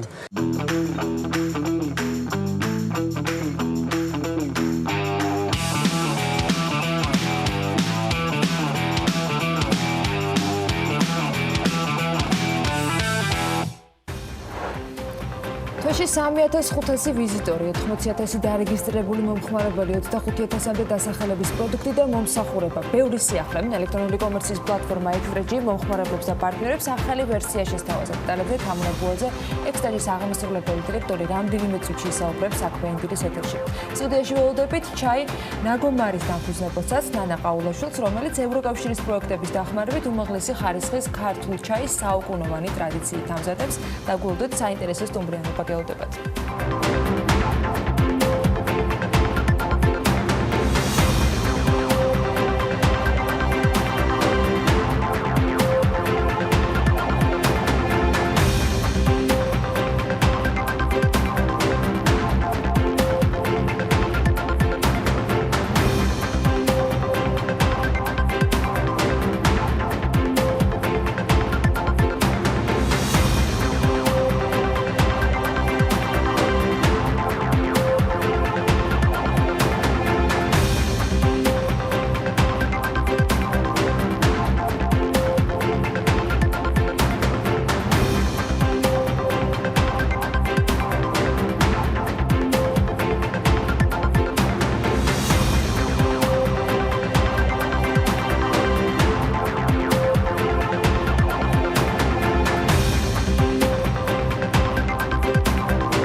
გაუსის თავისუფლება მსოფლიოში ანგარიშის მიხედვით საქართველოს მდგომარეობა გასულ წელთან შედარებით გაუარესდა. Როგორც ორგანიზაციის ვებგვერდზე გამოქვეყნებულ რეიტინგებში ვკითხულობთ, საქართველო კვლავ ნაწილობრივ თავისუფალი ქვეყნების ნაწილშია და წელს 100-დან 61 ქულა დააგროვა. გასულ წელს ხოთაშორის 64 ქულით პოზიციონირებდა ქვეყანა. ევროპის რეკონსტრუქცია და განვითარების ბანკის ვიცე-პრეზიდენტი საქართველოს მიერ ბოლო პერიოდში მიღწეულ პროგრესს შთამბეჭდავს უწოდებს და ქვეყნის ეკონომიკური ზრდის მაჩვენებელს პოზიტიურად აფასებს. ამასთან დაკავშირებით საქართველოს პრემიერ-მინისტრთან შეხვედრისას განაცხადა. მან აღნიშნავს კანცელარია გავრცელებულ ინფორმაციაში და მათივე პრეს-რელიზის მიხედვით შეხვედრას EBRD-ის პირველმა ვიცე-პრეზიდენტმა განსაკუთრებით ხაზი ვალუტის გაცვლით კურსთან მიმდინარე ანგარიშის დეფიციტზე და ეკონომიკური ზრდის ტემპთან დაკავშირებულ საქართველოში არსებულ დადებით ტენდენციებზე გაუსვა. საქართველოს ბანკის ჩართულობით Nexia TA და NTI ჯორჯიას ორგანიზებით სამშენებლო სექტორში 2020 წელს ახალ ტენდენციებთან დაკავშირებით სამუშაო შეხვედრა გაიმართება, რომლის ძირითადი იდეაც სამშენებლო სექტორში თანამედროვე ტექნოლოგიების დანერგვასა და მართვაში საერთაშორისო გამოცდილების გაზიარება. TBC ბანკი იურიდიული პირებისათვის განკუთვნილ ინტერნეტ ბანკში ახალ მნიშვნელოვან ფუნქციონალს ბიზნეს ანალიტიკას ამატებს, რომლის საშუალებითაც მომხმარებლები ყოველთვიურ და ყოველდღიურ ჭრილში ხარჯებს და შემოსავლებს უკეთ გააკონტროლებენ, რაც მათ ფინანსური ანალიზის გაკეთებაში დაეხმარებათ. ბაზის ბანკი მომხმარებელს დისტანციური არხებით გაკომუნალურებული გადასახადის უფასოდ გადახდის შესაძლებლობას აძლევს. გადახდა შესაძლებელი როგორც ინტერნეტ, ასევე მობაილ ბანკით და შესაძლებელია ავტომატური გადახდების სერვისის გააქტიურებაც. სიახლეებია ტერაბანკის ინტერნეტ ბანკის მომხმარებლებისთვისაც განახლებული სერვისით საბანკო ოპერაციების დისტანციურად შესრულება და სხვადასხვა ტიპის ინფორმაციის მიღება მარტივდება და მომხმარებელს საშუალება ექნება სხვადასხვა სერვისით ონლაინ ისარგებლონ. საქართველოს ეროვნული ბანკის მხარდაჭერით და აზიის განვითარების ბანკის დაფინანსებით კი საქართველოს ფინანსური ბაზრების ხაზინების ასოციაციამ საფინანსო ბაზრის მონაწილეებისათვის საერთაშორისო სასერტიფიკატო კურსები დაიწყო სასწავლო პროგრამა, რომელსაც კაპიტალის ბაზრების საერთაშორისო ასოციაციის ტრენერები უძღვებიან ფასიანი ქაღალდების ბაზრის მონაწილეებისთვის არის განკუთვნილი და ის 6 კურსს მოიცავს.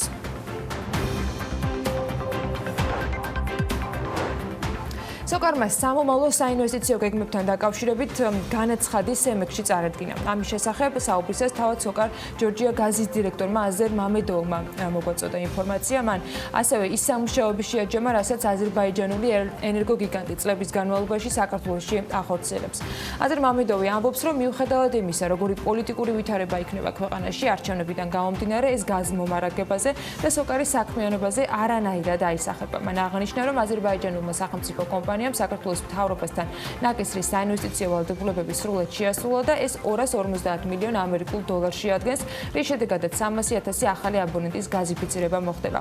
ახლა კი სოკარი ინვესტიციებს მიწოდების ხარისხის გაუმჯობესებისათვის გეგმავს, იქიდან გამომდინარე, რომ სოკარს ინვესტიციებიდან 150 მილიონი დოლარი გაზის სამომხმარებლო ტარიფში ჯერ არ აქვს ასახული, ამის გამო ის რეგულირების არეალში, ანუ რეგიონში გაზის ტარიფის ივლისამდე დამტკიცებამდე სემეკის განსახილველი საკითხია. შესაბამისად აზერ მამედოვთან დავსვით კითხვა წარადგინა თუ არა სოკარმა მარეგულირებელ კომისიაში ახალი საინვესტიციო პროგრამა და აისახება თუ არა ეს მოსახლეობის ტარიფზე.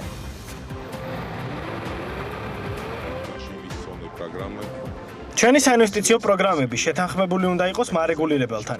ახლა სემექსში შეტანილი გვაქვს განაცხადი საინვესტიციო მოცულობების შესახებ, რომელიც მათ მიერ უნდა დამტკიცდეს და ჩვენი ქსელის განვითარების ნებართვა მოგვცენ. ტარიფებთან დაკავშირებით არანაირი მოლაპარაკებები არ მიმდინარეობს. განაწილების ტარიფი სპეციალური მეთოდოლოგიით დგება და განაცხადი სემეკის მიერ განიხილება. სავარაუდოდ 1 ივლისს მოხდება განაწილების ტარიფის დადგენა. როგორც მე ვიცი, სემეკის გეგმების მიხედვით მოსახლეობისთვის სამომხმარებლო ტარიფის გაზრდა არ იგეგმება. კიდევ ერთი თემა, რასთან დაკავშირებითაც სოკარ ჯორჯია გაზის დირექტორის დათო ჯალაღონიამ კითხვა დაუსვა, ეს გაზსაცავის პროექტია. გაზსაცავის სამშენებლო კომპანია შესაძლოა მომავალ კვირას გამოვლინდეს და ისიც ცნობილია, რომ გასულ წლებში პროექტთან დაკავშირებით ინტერესები სოკარსაც ჰქონდა. გაზსაცავის მშენებლობას ევროპის საინვესტიციო ბანკი და გერმანიის რეკონსტრუქცია და განვითარების ბანკი აფინანსებენ. პროექტის ღირებულება კი 250 მილიონ დოლარს აჭარბებს. ჩვენ ინვესტიციებთან დაკავშირებულ ნაწილზე გვქონდა ჯერ კიდე წინა განაცხადის პირობებში გასულ წელს მსჯელობა, გარკვეული საკითხები და საინვესტიციო ნაწილი ჩვენი მხრიდან, ასე ვთქვათ, დაიწურა და შესაბამისად ეს ნაწილი გავლილი გვაქვს, სრული ასახვა მათ მიერ წარმოდგენილი ინვესტიციებისა არ მოხდება. ჩვენ რატომ ეს პრიორიტეტიზაცია მივანიჭებთ და შესაბამისად ამის მიხედვით მოხდება ინვესტიციების ასახვა. ტარიფის ზრდას რეგიონებში არ ველოდებით, გარკვეულ ასე ვთქვათ საკითხებზე ვიცით თქვენ რომ როგორც სხვა კომპანიების შემთხვევაში სახელმწიფო იღებს თავის თავზე გარკვეულ რისკებს. რაც შეეხება საქართველოს-აზერბაიჯანის ბიზნეს ფორუმს, მას ენერგოკომპანიებთან ერთად ინდუსტრიული წარმოების, ლოგისტიკური საკონსულტაციო და სხვა არაერთი მიმართულებით მომუშავე კომპანიის ხელმძღვანელობა ესწრებოდა და აზერბაიჯანთან თანამშრომლობის პერსპექტივაზე ჰქონდა საშუალება კითხვები დაგოსვა. აუცილებლობის შემთხვევაში განსაკუთრებით კი პიკური მოხმარების პერიოდში შესაძლოა ვისარგებლოთ ამ გასაცავით. ამ ეტაპისთვის მიმდინარეობს განხილვები, როგორ განხორციელდება პროექტი, ვინ იქნება ოპერატორი, ინვესტორი. ძალიან ბევრი კითხვებია ამასთან დაკავშირებით. ჩვენ როგორც მომხმარებელს ამ პროექტის მიმართ ინტერესი გვაქვს, მაგრამ მივიღებთ თუ არა მონაწილეობას პროექტის განხორციელებაში და რა მიმართულებით ამას ბაქოში, სოკარის სათავო ოფისში გადაწყვეტენ. კორონავირუსის მეოთხე შემთხვევის შემდეგ, რომელიც დღის განმავლობაში დაფიქსირდა და საღამოს უკვე მიღებული ინფორმაციით 9 ფაქტი არის ქვეყანაში აღრიცხული, ვირუსის გავლენის შედეგებს მთავრობა ითვლის. ირანთან ჩაგატილი საზღვრების შედეგად 10 ტონა ნავთობის ბიტუმი მეზობელი ქვეყნების საზღვრებზეა გაჩერებული და საქართველოში ვეღარ შემოდის. ბიტუმის 90% სწორედ ირანიდან, სომხეთის, აზერბაიჯანსა და თურქეთის სატვირთო დერეფნის გავლით შემოდიოდა, თუმცა საზღვრებზე გამკაცრებული პრევენციული ღონისძიებების შედეგად საქართველოში ბიტუმის შემოტანა ამ დროისთვის შეჩერებულია. ეს ფონი, ეს ვითარება, როდესაც ფაქტიურად როგორც საჰაერო, ასევე სახმელეთო, ესე ვთქვათ, მიმოსვლა გაჩერებულია ირანთან, პირველ რიგში რა თქმა უნდა, აი ამ პროდუქციის შემოსვლას შეჩერებულიც არის. შეჩერებულიც არის, იმიტომ რომ ფაქტიურად ეს დღეებია, ფაქტიურად არაფერი არ შემოსულა. მანამდე თურქეთს ქონდა ჩაგეტილი, აქამდე საზღვარი, სომხეთს ქონდა ჩაგეტილი, ნუ გუშინ საქართველომა ჩაგეტა და რა თქმა უნდა ეს თავისთავად აი უახლოეს პერიოდში, უახლოეს დღეებში ალბათ გარკვეულწილად გამოიწვევს ამ პროდუქციაზე დეფიციტს. ვფიქრობ, რომ ალბათ მოხდება გადაწყობა გარკვეულწილად ამ ბაზრებზე გადაწყობა მოხდება. შესაძლებელია პროდუქცია თქვა გაძვირდეს რაღაცა დოზით, თუმცა რა თქმა უნდა, ნუ ამ შემთხვევაში უმთავრესია ქვეყნის თქვა უსაფრთხოება. მოვიკითხეთ სამშენებლო მასალების მსხვილი მწარმოებელი კომპანიებიც, მაგალითად ნოვა, რომლის იმპორტის 55% სწორედ ჩინეთზე მოდის და ვკითხეთ არის თუ არა მიწოდების შეფერხება და რამდენად შესაძლებელია ამ მხრივ ბაზარზე პრობლემები შეიქმნას შექმნილი ვირუსული ინფექციიდან გამომდინარე გადაადგილებისას შეზღუდვების გამო. კომუნიკაცია ქონდა ჩვენს მოწოდებლებთან, რომლებმაც რაღაც პერიოდით გადადეს, მოკლედ ესე რომ ვთქვათ, სამსახურში გამოსვლა, იმიტომ რომ მათ ჭირდებოდათ რაღაც პროცედურების გავლა იმისთვის, რომ დაეწყოთ წარმოება. თუმცა მინდა გითხრათ, რომ ჩვენ შემთხვევაში ძირითადი მოწოდებლების 95%-მა, 99%-მა შეიძლება ითქვას, აღადგინა მუშაობა, მათგან საქონლის მოწოდება ხდება ჩვეულებრივ რეჟიმში. შესაბამისად, ჩვენი მხრიდან არ მოხდა რანაირი ფასების დაკორექტირება, ამას ჩვენს ბიზნესზე საფასო თვალსაზრისით გავლენა არ მოუხდენია. რაც შეეხება სამომავლო გავლენას, რა შეიძლება მოახდინოს, არის ის, რომ თუ ეს ეპიდემია ისე გამძლავრდება, რომ ამის გამო შესაძლებელია საზღვაო გადაზიდვები აიკრძალოს, რა თქმა უნდა, ამ შემთხვევაში კომპანიებს, მათ შორის ნოვას, მოუწევს ალტერნატიული მომწოდებლების მოძიება, რაც მინდა გითხრათ, რომ საკმაოდ რთული პროცესი იქნება. ინოვაციებისა და ტექნოლოგიების სააგენტოსა და BTU-ს ინიციატივით დისტანციური სწავლების პლატფორმა ამოქმედა, რომელიც მეწარმეობის, ტექნოლოგიებისა და ინოვაციების მიმართულებით სესიების ჩატარებას შეითავსებს. როგორც უნივერსიტეტის წარმომადგენლები აღნიშნავენ, არსებული პლატფორმა სექტემბერში უნდა ამოქმედებულიყო, თუმცა ვირუსის გამო განათლების ციკლს საფრთხე დაემუქრა და ორ კვირაში ეს პლატფორმა უკვე სატესტო რეჟიმში დაიწყებს მუშაობას. 16 რიცხვის შემდეგ თუ შესაძლებელი გახდა და ისევ შეწყდა სასწავლო პროცესი, ამისთვის ძალიან მნიშვნელოვან შეთანხმებას მივაღწიეთ ბიზნეს და ტექნოლოგიების უნივერსიტეტმა ტექნოპარკმა, რომ გარდა ჩვენი სტუდენტებისთვის, რომლითაც მზათა ვართ, რომ ასეთ შემთხვევაში რომ გავხსნათ ონლაინ კურსები, რომელიც თავისთავად დაეხმარება, ვერ ჩაანაცვლებს თლიანად, მაგრამ დაეხმარებათ, რომ ეს პერიოდი გამოყენებული იყოს იმისთვის, რომ სტუდენტები დაეუფლონ მაქსიმალურად ცოდნას. ასე ტექნოპარკთან თან დღეს შევთანხმდით ჭიტასთან ერთად, რომ ასევე ბიზნესის, ტექნოლოგიების, ინოვაციების თემებზე მაქსიმალურად ყველას გავხსნათ წვდომას. ჩვენ გვინდა რომ ვიყოთ ყველაზე ინოვაციურები, აქტიურები ამ მიმართულებით. ეს პროგრამაც არის ერთგვარი დასაწყისი, რაც გულისხმობს იმას, რომ შესაძლებელი გახდეს, რომ ონლაინ განათლება დაინერგოს სწავლების ყველა საფეხურზე. ეს არა მარტო ესეთი ვირუსული გავრცელების პერიოდში არის მნიშვნელოვანი, თუნდაც სხვა მშვიდობიან პერიოდშიც, ეს არის შესაძლებლობა, რაც მეტი ადამიანი მოიცვათ ამ განათლების სისტემაში. განათლებასთან ერთად სპორტიც მნიშვნელოვანია და საფეხბურთო კლუბ თელავსა და ონლაინ კაზინო გროკობეთს შორის ურთიერთთანამშრომლობის მემორანდუმი გაფორმდება, რომლის მიზანიც მხარეებს შორის არის თანამშრომლობა, რაც ორ ძირითად მიმართულებას რეგიონში ფეხბურთის და ჯანსაღი ცხოვრების პოპულარიზაციას ისახავს. კომპანიის სპონსორობით და მხარდაჭერით კლუბი 2020 წელს ასევე უმაღლეს ლიგაში ითამაშებს. გროკობეთი რჩება ქართული სპორტსა და ზოგადად ჯანსაღი ცხოვრების დიდ კომაგად და გულშემატკივრად. ეს მემორანდუმი კიდევ ერთხელ ადასტურებს ამას. ჩვენ ვხედავთ უდიდეს პოტენციალს საფეხბურთო კლუბ თელავში, ხარს უჭერთ მათ და გვინდა რომ ჩვენი მცირედი წვლილი შევიტანოთ ჩვენი სპონსორობითა და მხარდაჭერით მათ დიდ წარმატებაში, რაშიც ეჭვი არ გვეპარება, იმიტომ რომ ჩვენი ისტორიები გავს ერთმანეთს, ორივე მოკლე დროში მოახერხა და უმაღლეს ლიგაში დაიმკვიდრა ადგილი. დიდი მადლობა ამისთვის გროკობეთს მხარდაჭერისთვის, ზოგადად ფეხბურთის ძალიან მნიშვნელოვანი კომპანიების გვერდში დგომა მხარდაჭერა. 350,000 ვიზიტორი თვის განმავლობაში, 80,000 დარეგისტრირებული მომხმარებელი და 25,000-მდე დასახელების პროდუქტი და მომსახურება. ელექტრონული კომერციის პლატფორმა ExtraG მომხმარებელს და პარტნიორებს ახალ ვერსიას თავაზობს. უნივერსალური პლატფორმა, რომელიც ხელს ვაჭრობის პროცესის ციფრულ ტრანსფორმაციას უწყობს, ადგილზე მიწოდების სერვისს თავად უზრუნველყოფს მთელი ქვეყნის ტერიტორიაზე.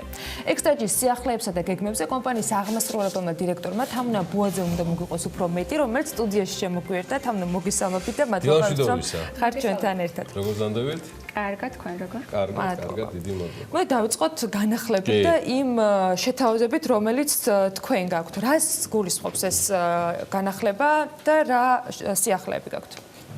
კი ბატონო. განახლებული ExtraG ეს არის ციფრული მულტივენდორული მარკეტპლეისი, რომელზეც კომპანიებს, ბრენდებს, მაღაზიებს და ფიზიკურ პირებსაც კი შეუძლიათ საკუთარი სერვისების და პროდუქტების რეალიზაცია საცალო მომხმარებელზე. მუშაობის პროცესში ჩვენ ერთ-ერთ გამოწვევად დავისახეთ, რომ ვაჭრობის პროცესის ციფრული ტრანსფორმაციისთვის ხელი შეგვეწყო. შესაბამისად, ერთ-ერთი აქცენტი გავაკეთეთ ამ პროცესის გამჭვირვალობაზე. დაკვირვებებმა გვიჩვენა, რომ ყიდვის პროცესში მომხმარებელი საკმაოდ დიდ დროს და ენერგიას უთმობს შერჩევის პროცესს. განახლებულ ExtraG-ზე თქვენ თუ შეგბრძანდებით, დაინახავთ, რომ მხოლოდ ნივთის შერჩევა კი არ შეგიძლიათ, არამედ გამყიდველი მაღაზიისაც. ანუ როგორც ჩვენ გარეთ დავდივართ და ჩვენთვის მოსაწვარ მაღაზიებში ვარჩევთ სასურველ ნივთს, სწორედ იგივე გამოცდილებით შეგვიძლია ExtraG-ზე შევიდეთ და ერთი და იგივე ნივთს თუ რამდენიმე შემთავაზებელი ყავს, ჩვენი პრეფერენციების მიხედვით გავაკეთოთ არჩევანი.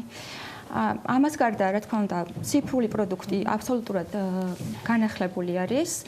მიუხედავად იმისა, რომ ეხლა ბეტა ლონჩი არის, სრულად უხარვეზოდ მუშაობს, ხელმისაწვდომია მობილური ვერსიაც და უნდა აღინიშნოს, რომ მოსახმარად არის ძალიან მარტივი, ანუ ნებისმიერ მომხმარებელს შეუძლია რომ მარტივად გამოიყენოს. თამუნა, ვენდორების თემა მაინტერესებს კიდე, მოდი ცოტა კიდე უკან გადავახვიდეთ. რის ყიდვა შეიძლება, მოდი ესე ვთქვათ, საერთოდ თქვენ ახსენეთ რამდენიმე მაღაზია, მათ შორის ვთქვათ, ერთი პროდუქტიდან გამომდინარე, კი ბატონო, მომსახურებიდან და რა პოტენციალი აქვს ამ შემთხვევაში კომპანიის სუფთა სტრატეგიიდან მაინტერესებს, გეგმავთ თუ არა ვენდორების რაოდენობის გაფართოებას და აი ამ კუთხით რა ხდება? ExtraG შეიძლება ყველაფრის ყიდვა რაც გაგიხარდება. ნებისმიერი. ყველაფრის ყიდვა რაც გაგიხარდება. ანუ ჩვენ გავაკეთეთ ამბიციური განაცხადი, გვინდა მთელი ქართული სავაჭრო სივრცე გადმოვიტანოთ ერთ ციფრულ პლატფორმაზე. შესაბამისად მივდივართ მაკეთკენ, რომ ყველაფრის ყიდვა შესაძლებელი იყოს ExtraG-ზე. ვენდორების მატებას რაც შეეხება, ჩვენ დასასიხარლოდ ExtraG-ს ახალმა ბიზნეს მოდელმა მაღალი დაინტერესება გამოიწვია და დღეისათვის ანუ აქტიურ რეჟიმში მიმდინარეობს მოლაპარაკება პოტენციურ პარტნიორებთან. ბეტა ლონჩზე მომხმარებელს ამჟამად სრულყოფილად შეუძლია იშოპინგოს ელექტრონიკის კატეგორიაში, თუმცა ამ ტემპებით ვფიქრობთ, რომ კომერციულ ლონჩისთვის უკვე სადღაც 4 ძირითადი კატეგორიის შეთავაზება შეგვეძლება მომხმარებლისთვის, რა თქმა უნდა, სრულყოფილი ასორტიმენტით.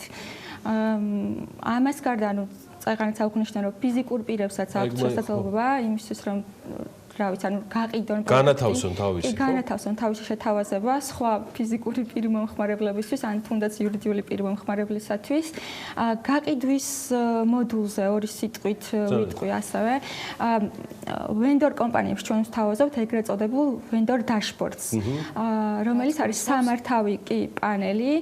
ეს დაეხმარებათ კომპანიებს, რომ თავდაპირველად ჩვენთან ერთად სინქრონში, ხოლო შემდგომ სრულიად დამოუკიდებლად თვითონ განსაზღვრონ კომერციული შეთავაზება, რომლის შეთავაზებაც სურთ საბოლოო მომხმარებლისთვის, ხოლო ფიზიკურ პირებს რეგისტრაციის შემდგომ საკუთარი პროფილიდან შეუძლიათ, რომ ეს გაყიდვის შეთავაზება ატვირთონ და შესთავაზონ ჩვენი ვებგვერდის მომხმარებლებს. მაღაზიების თუ სხვა კონკრეტული ბრენდების, თქვათ, მიმართ მომხმარებლის ნდობა თავისთავად გამომუშავებადია და ეს უკვე მათი ურთიერთობის პასუხისმგებლობაც ხდება ხოლმე ნაწილობრივ, მიუხედავად იმისა, რომ შეიძლება დამაკავშირებელი ამ შემთხვევაში ონლაინ პლატფორმა აღმოჩნდეს, მაგრამ თქვენ რა სისტემით ამოწმებთ ან ამოწმებთ თუ არა, როგორ ხდება, როცა ინდივიდუალური პირი მაგალითად სახლში დამზადებულ რაღაც ხელნაკეთ ნივთებს ამ პლატფორმის საშუალებით გადაწყვეტს, რომ გაყიდოს და გაასხვისოს. აი ეს პროცესი და პროცედურა რომ აგვიხსნათ, როგორ ხდება? წეღანაც აღნიშნე გამჭვირვალობა, რომელზეც ძალიან ბევრს ვმუშაობთ. ამ შემთხვევაში აღნიშნავდი გასაყიდი ნივთის ციფრულ იდენტობას, რომელსაც ძალიან დიდ ენერგიას ვუთმობთ. ამაში იგულისხმება, ანუ ვიზუალური კონტენტი, ფოტოსურათები, რომლებიც რეალურად ასახავს ნივთის მდგომარეობას და ხშირ შემთხვევაში ჩვენ თავაზობთ კიდეც ამ სერვისს, ვისაც გამოყენება უნდა რომ ფოტოგრაფი გავუგზავნოთ და სურათები გადავუღოთ, იმისთვის რომ კონტენტი ვიზუალურად უფრო მომხიბვლელი იყოს და წარმოაჩენდეს რეალურად იმ ნივთს, რომლის რეალიზებაც უნდა გამყიდველს და რა თქმა უნდა აღწერილობითი ნაწილი, რომელსაც ყოფილად მოვიპოვებთ ხოლმე ეს კომპანია იქნება თუ ფიზიკური პირი. მაგით ვცდილობთ მივახცეთ შედეგს, რომ მომხმარებელმა ადვილად შეძლოს თავისი საჭიროებების ამ კონკრეტულ ნივთთან დაკავშირება. რაც შეეხება უკვე მომსახურების იმაძეს, როცა ადგილზე მიტანა ხდება ნივთის, თქვენ გადაწყვეტთ, რომ ეს ლოგისტიკაც თქვენ თავზე აგեղოთ და ეს შესაძლებლობა გაჩენილიყო. თან მთელი საქართველოს მასშტაბით. ვადები გითხარით მომსახურების, აი როდესაც რაღაც შეკვეთა გაკეთდება, რა ვადაში ხდება მისი ადგილზე მიტანა და როდესაც იგივე ინდივიდუალურ პირებს შორის ხდება გარკვეული შეთანხმების მიღწევა და ნივთის გაყიდვა, გარდაუვალი აუცილებლობა რომ ისე ექსტრა მომსახურების, თქვათ, ნაწილში ჩაერთოს თუ ამ შემთხვევაში მხოლოდ პლატფორმა სთავაზობს. დღეისათვის C2C ტრანზაქციაში ჩვენ არ შევდივართ. მხოლოდ როდესაც მაღაზიები ყიდიან მომხმარებლებზე, მაგ შემთხვევაში შევდივართ ჩვენ ტრანზაქციაში, როგორც შუამავალი კომპანია და მიწოდებასაც ამ დროისათვის მხოლოდ ამ ნაწილში ვაკეთებთ. ფიზიკური პირები ერთმანეთში, ესე რომ ვთქვათ, თვითონ საუბრობენ და თვითონ თანხმდებიან, სად უნდა მიაწოდონ ერთმანეთს ნივთი. რაც შეეხება მეორე ნაწილს, როდესაც მაღაზიიდან, ანუ ჩვეულებრივად ახალ ნივთს ყიდულობს მომხმარებელი, ჩვენ როგორც თქვენ აღნიშნეთ, ვაკეთებთ მიწოდებას მთელი საქართველოს მასშტაბით. ვადებს რაც შეეხება, სტანდარტული ვადები, რაც ამ დროისათვის მომხმარებლისთვის მისაღები, ეს არის ექსპრეს მიტანის შემთხვევაში იგივე დღეს მიწოდება, ან სტანდარტულად მეორე დღეს მიწოდება, ხოლო თუ რეგიონი არის, სპეციალური გრაფიკები არსებობს, რომელზეც მომხმარებელი, რა თქმა უნდა, შეძენის პროცესში ინფორმირებულია და თვითონაც მისთვისაც ეს მისაღებია. ბოლო კითხვა, ამ კითხვის გარეშე ვერ გაგიშვებთ, იმიტომ რომ ექსტრაჯის გადმოსახედიდან, როგორც მისი ტოპ მენეჯერი, ელექტრონული კომერციის პერსპექტივებს, ან მიმდინარე პრობლემატიკას როგორ უყურებთ? ანუ მაინტერესებს, ხომ არ ჭირდება მას რაიმე დამატებითი ხელშეწყობა სახელმწიფოს მხრიდან, საიმისოთ, რომ მიმართულება, რომელიც იკრებს ძალას, მე პირად ტემპები არ მომწონს, როგორც ძლიერდება, ეს ამ შემთხვევაში სუბიექტური ვარ, მაგრამ ხო არ საჭიროებს ის სხვა ტიპის სტიმულებს და თუ არის ესეთი, რა შეიძლება იყოს? ერთი უნდა აღნიშნოს, რომ ქართველი მომხმარებელი საკმაოდ კარგი ტემპით ციფრულდება. შეიძლება ითქვას, მაინც იქიდან გამომდინარე, რომ არის რამდენიმე აპლიკაცია, იგივე თუნდაც საკვების გამოძახების ან თუნდაც მობაილ ბანკი, რომელსაც მომხმარებელი დიდი სიჩქარით და მეტი სიხშირით მოიხმარს, ხო? რაც შეეხება მხარდაჭერას, ამ შემთხვევაში პირველი რაც მახსენდება, ეს არის ინფრასტრუქტურის განვითარება, იმიტომ რომ ონლაინ შოპინგის ყველაზე დიდი კომფორტი ეს არის, რომ მიიღო სასურველი ნივთი იმის სამართლად, სადაც ჩვენ გინდა რომ მიიღო სახლიდან გავსვლად, ამ სამსახურიდან გავსვლად. შესაბამისად, თუ განვითარდება საქართველოში ინფრასტრუქტურა და ჩვენ გვექნება იმის შესაძლებლობა, რომ საქართველოს ნებისმიერ ნაწილში ამას ახლაც ვაკეთებთ, მაგრამ უფრო უკეთ შეიძლებოდა რომ გაგვეკეთებინა. უპრობლემოთა ჩქარა უფრო სწრაფად მივიტანოთ ნივთები მომხმარებლამდე. რა თქმა უნდა, ეს ერთნიშნულად პოზიტიურად იმოქმედებს ციფრული ვაჭრობის განვითარებაზე საქართველოში. ორი სიტყვით ექსტრაჯის რამდენიმე კომპონენტზე გავამახვილებ ყურადღებას, არის მომხმარებლისთვის კომფორტის შემქმნელი ძირითადი კომპონენტები, რომელზეც განახლებული ექსტრაჯი უფრო ძლიერი არის ვიდრე ძველი ვებგვერდი, ესე რომ ვთქვათ.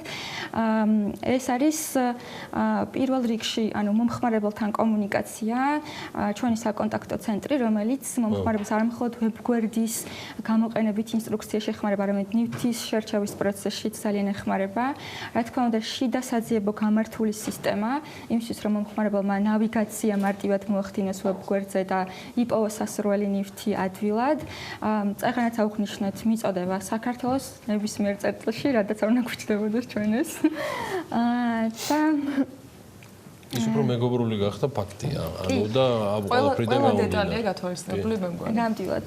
მიუხედავად იმისა, რომ ბეტალონშია ვებგვერდი, გამართულად მუშაობს, მობილური ვერსიაც უკვე გვაქვს და ზაფხულში მომხმარებელს უკვე აპლიკაციასაც შევთავაზებთ. ექსტრაჯიზე შედით და სულ რამდენიმე წუთში კი BMG-ს გადახედეთ, სადაც თამუნაბუაძის ექსტრაჯის აღმასრულებელი დირექტორის ინტერვიუს ნახავთ. მადლობა მას მობრძანებისთვის. უხრომესი მადლობა. ეს ძალიან საინტერესო ქალების შესახებ გიყვებით და მათ წარმატებებზე. თეთრი წყაროს მუნიციპალიტეტში არსებული რძის გადამამუშავებელი საწარმო წინწყარო პლუსი ერთ-ერთი პირველი საწარმო, რომელმაც ქართული რძის ნიშანი მიიღო. საწარმო ყოველდღურად ფერმერებისგან 250-მდე ლიტრ ნედლ რძეს იბარებს და 7 სახეობის ყოველ საწარმოებს. წინწყარო პლუსი ევროკავშირის პროგრამის ფარგლებში დაფინანსებული სოფლის განვითარების პროექტია, რომელიც უახლოეს მომავალში საწარმო ხაზის გაფართოვებასაც აანონსებს. ყველი საწარმოს საქმიანი დილის გადამღები ჯგუფი გუშინ სტუმრობდა, დეტალები კი შეგვიძლია თათია ჩეპიჩეძის სიუჟეტში ვნახოთ. თეთრი წყაროს მუნიციპალიტეტ სოფელ წინწყაროში ევროკავშირის მხარდაჭერით 2 წლის წინ თანამედროვე სტანდარტებით აღჭურვილი ყველის საწარმო აშენდა. წინწყარო პლუსში ფერმერებისაგან ყოველდღიურად 200-დან 250 ლიტრამდე რძეს ეგროვებენ, რისგანაც 7 სახეობის ნატურალური ყველი იწარმოება. სულ ცოტა ხნის წინ საწარმომ ქართული რძის ნიშანი მოიპოვა. წარმოადგენს შეფასე წინწყარო პლუს, რომელიც დაარსდა 2017 წელს. სულ ახლებივად ბაზარზე, მაგრამ წარმატებული ჩვენი წარმატების ნიშა პირველ რიგში მინდა აღნიშნო არის ეკოლოგიურად სუფთა გარემოში დამზადებული ნატურალური პროდუქცია. ანუ ჩვენ მუშაობთ მხოლოდ ნედლ რძეზე. და საბედნიეროდ ამ ფონზე მომხმარებლის რაოდენობა გაიზარდა და მომხმარებლის რაოდენობის გაზრდასთან ჩვენი წარმატებაც იზრდება დღითი დღე. წინწყარო პლუსი ევროკავშირის პროგრამის ფარგლებში დაფინანსებული სოფლის განვითარების პროექტია. ამ დაფინანსების წყალობით კი სულ მალე კომპანია საწარმოო ხაზის გაფართოებას გეგმავს და რძის, მაწვნის, ხაჭოს და დოს წარმოებას დაიწყებს. პროექტის ჯამური ღირებულება 246,500 ლარია, საიდანაც აპლიკანტის თანამონაწილეობა 30%-ში ადგენს. დაფინანსების შედეგად საჭირო დანადგარების ხაზი უკვე შეძენილია. ჩვენი პროდუქციის ზრდა მოხდა ბაზარზე და მომხმარებელს გაუჩნდა სურვილი, რომ ასორტიმენტი გაგვეზარდა. ანუ შეგვექმნა რძე, მაწვანე და სწორედ ევროკავშირის დამსახურებაა ის, რაც მალე იქნება წარმოდგენილი ქართულ ბაზარზე წინწყაროს მიერ შექმნილი. შეიძლება ვთქვათ, რომ ევროკავშირი რომ არა და ეს დონორი ორგანიზაციები აბსოლუტურად ჩვენ დღეს და მარტო ჩვენ კი არა, ჩვენი საწარმო, მე ძალიან ბევრი მეწარმესთან ჩვენ მეგობრობთ, ახლობლობთ და გვაქვს ურთიერთობები და თითქმის საქართველოში ევროკავშირმა ძალიან დიდი როლი შეასრულა იმისათვის, რომ ქართველი მეწარმეები ფეხზე დაეყენებინათ და დღეს საქართველოში თუ იქნება ნამდვილი ხარისხიანი დოვლათი, ეს ევროკავშირის დიდი წილია, ლომის წილი მიუძღვის ევროკავშირს. იმისთვის რომ მომხმარებლამდე სუფთა პროდუქცია მივიდეს, კომპანიის დამფუძნებლები ნედლი რძის შემოწმებას საველე პირობებში ახორციელებენ. წინწყარო პლუსში ამბობენ, რომ ევროპული სტანდარტების დანერგვამ კონკურენცია გაზარდა, რაც სოფლის განვითარებაზე დადებითად აისახა. სანამ ჩვენთან რძე მოვა, ჩვენ საველე პირობებშიც ვახდენთ რძის ფილტრაციას რომ იტყვიან, ანუ შემოწმებას და რა თქმა უნდა ადგილზეც და ანუ ფაქტიურად ყველა იმ ეტაპს გადის ნედლეული, რითაც მომხმარებელმა უნდა გვენდოს. და ეს არის აბსოლუტურად ჯანსაღი და კარგი პროდუქცია. არანაირი მინარევებით, მხოლოდ და მხოლოდ ვამზადებთ სუფთა რძეზე. პროდუქციის რეალიზება ამ ეტაპზე თბილისსა და რუსთავში მდებარე რამდენიმე ქსელურ სუპერმარკეტში და უბნის მაღაზიებში ხორციელდება. კომპანიაში აცხადებენ, რომ ადგილობრივი ბაზრის გარდა სამომავლო მიზანი პროდუქციის საზღვრებს გარეთ გატანაა. საწარმოში ჯამურად 650,000 ლარამდეა ინვესტირებული. მარტის თუ ობიექტურ მიზეზთა გამო გენდერულ საკითხებსა და ქალთა უფლებების გაძლიერებაზე სასაუბროთ ყველაზე დატვირთული პერიოდია ხოლმე. ამ მხრივ ჩვენი წილი გვაქვს და წვლილიც მარტი არაფერ შუაში ავაღოთ, კიდევ უფრო დიდი წილი და წვლილია ევროკავშირის პროექტებისა, რომელიც ქალთა გაძლიერების და გენდერული თანასწორობის მიმართულებით განსაკუთრებით აქტიურია. აქაც გაზაფხულდა დღესასწაულები მართლა არაფერ შუაშია ქალების გაძლიერების თემა თითქმის ყველა პროექტისა თუ ინიციატივის ნაწილია. და მაინც ქალები შევარჩიეთ დღევანდელ გმირება და კიდევ ერთ ძალიან საინტერესო ბიზნესზე უნდა მოგიყვეთ. ჩაი ნაგომარის დამფუძნებელი ნანა ყაულაშვილი შემოგვიერთდა სტუდიაში, რომელიც პროდუქტს ძველი ტრადიციით ამზადებს და თან განსაკუთრებული მეთოდით მოგესალმებით ქალბატონო ნანა, მადლობა იმის რომ ხართ. დილამშვიდობრის. როგორ განდევით? კარგად, როგორც ყოველთვის. კარგად უნდა იყოს. როგორ მიდის ბიზნესი ქალბატონო? კარგად. კარგად, ნორმალურად. კარგად მიდის. ეს არ არის იოლი თემა. ამოსაქოქიც იყო, ტრადიციულიც არის, მაგრამ ამოსაქოქი იყო ფაქტიურად ნულიდან ყველაფერი ინდუსტრია. ნული რო ყოფილიყო ძალიან ბედნიერი ვიქნებოდი. ნულამდე მისვლას დაჭირდა დაახლოებით 2 წელი. ძალიან რთული ბიზნესია. ეს ერთი შეხედვით ესე ჩანს, ну, ჩაი მოკრიფეთ, გადავამუშავეთ და გავაკეთეთ, მაგრამ როდესაც ჩვენ დავიწყეთ ეს საქმე 2015 წელს, ეს იყო მე ჯუნგლებს ვეძახი.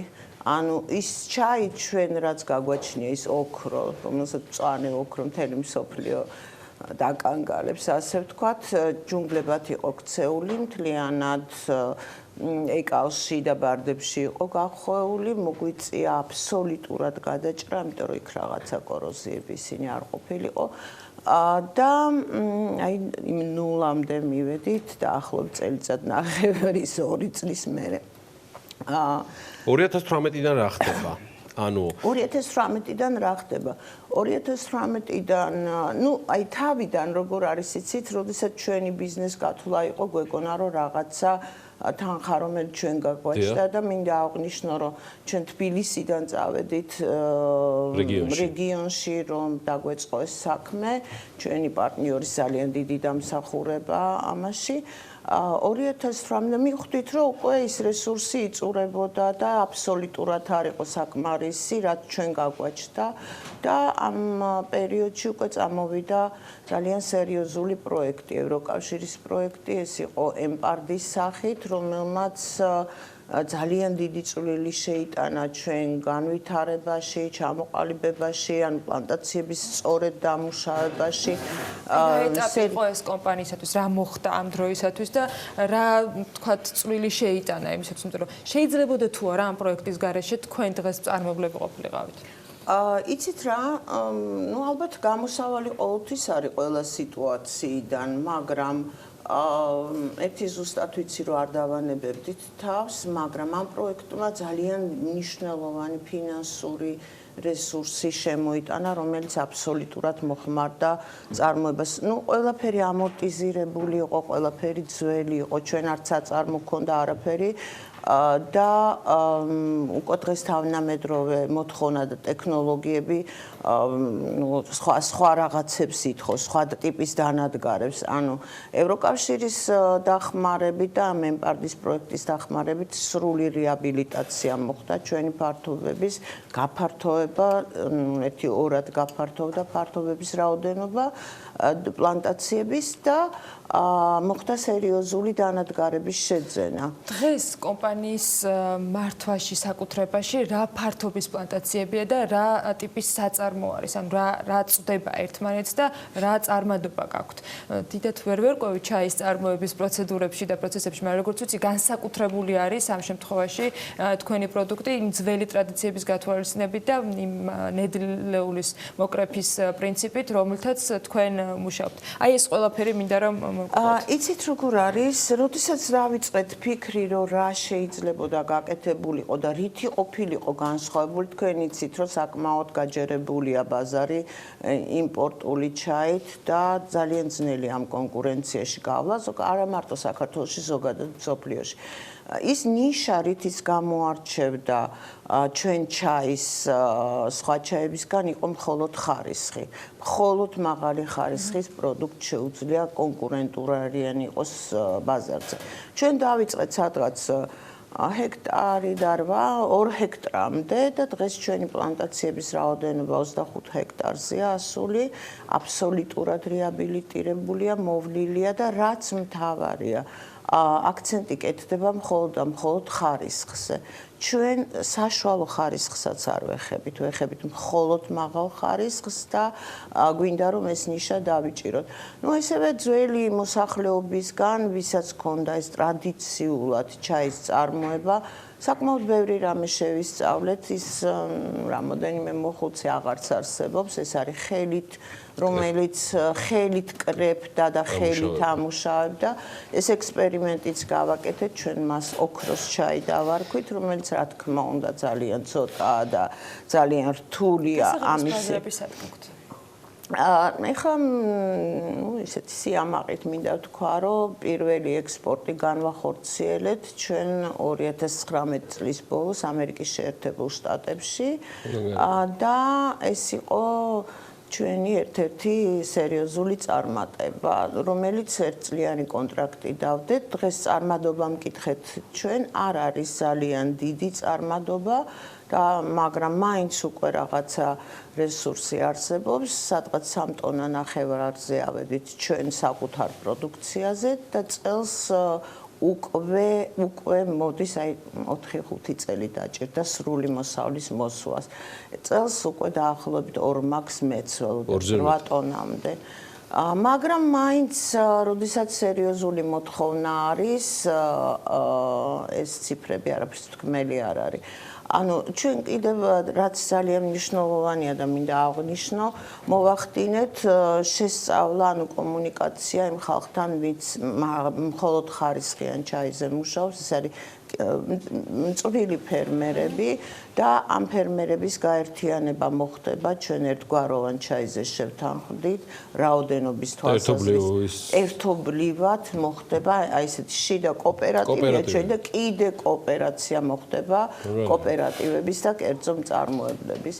და ანუ იყო ჩვენთვის ძალიან მნიშვნელოვანი ევროკავშირის არა მარტო პროექტი, ელჩის სტუმრობა ჩამოვიდა პირადად. ჩამოვიდა პირადად და ნუ რაღაცა ისეთი ამინდი იყო, რომ გვეგონა რომ არ ჩამოვიდო და ნუ ეს ძალიან საოცარი წვიმა იყო. ეგ ისეთ ამინდებში დადის და ისეთ თემებში და იყო ძალიან მნიშვნელოვანი. რაც შეეხება ქარხანას თქვენ მკითხეთ, ეს არის ჯერჯერობით გარდამავალი საშუალო ზომის ჩაის გადამამუშავებელი ქარხანა და ნომერ პირველი ჩვენი გეგმა არის უკვე სერიოზული საერთაშორისო სტანდარტების შესაბამისი. მე გეტყვი, ვიცი უკვე წინასწარ მომწერეს, სანამ ქალბატონ ანასაცილებდნენ უკვე ჩვენთან სტუდიაში, ბიმჯი ჩავა მალე ოზურგეთში და ჩაინაგომარის შესახებ ცალკე სიუჟეტის გაკეთდება. სალომე ჯიპაშვილმა გადაწყვიტა უკვე ეს ამბავი და ქალბატონი ნანა აულაშვილი გაუწევს მას მიზნობას და იმედია იმელაშვილი. ხო, უგოცრავად.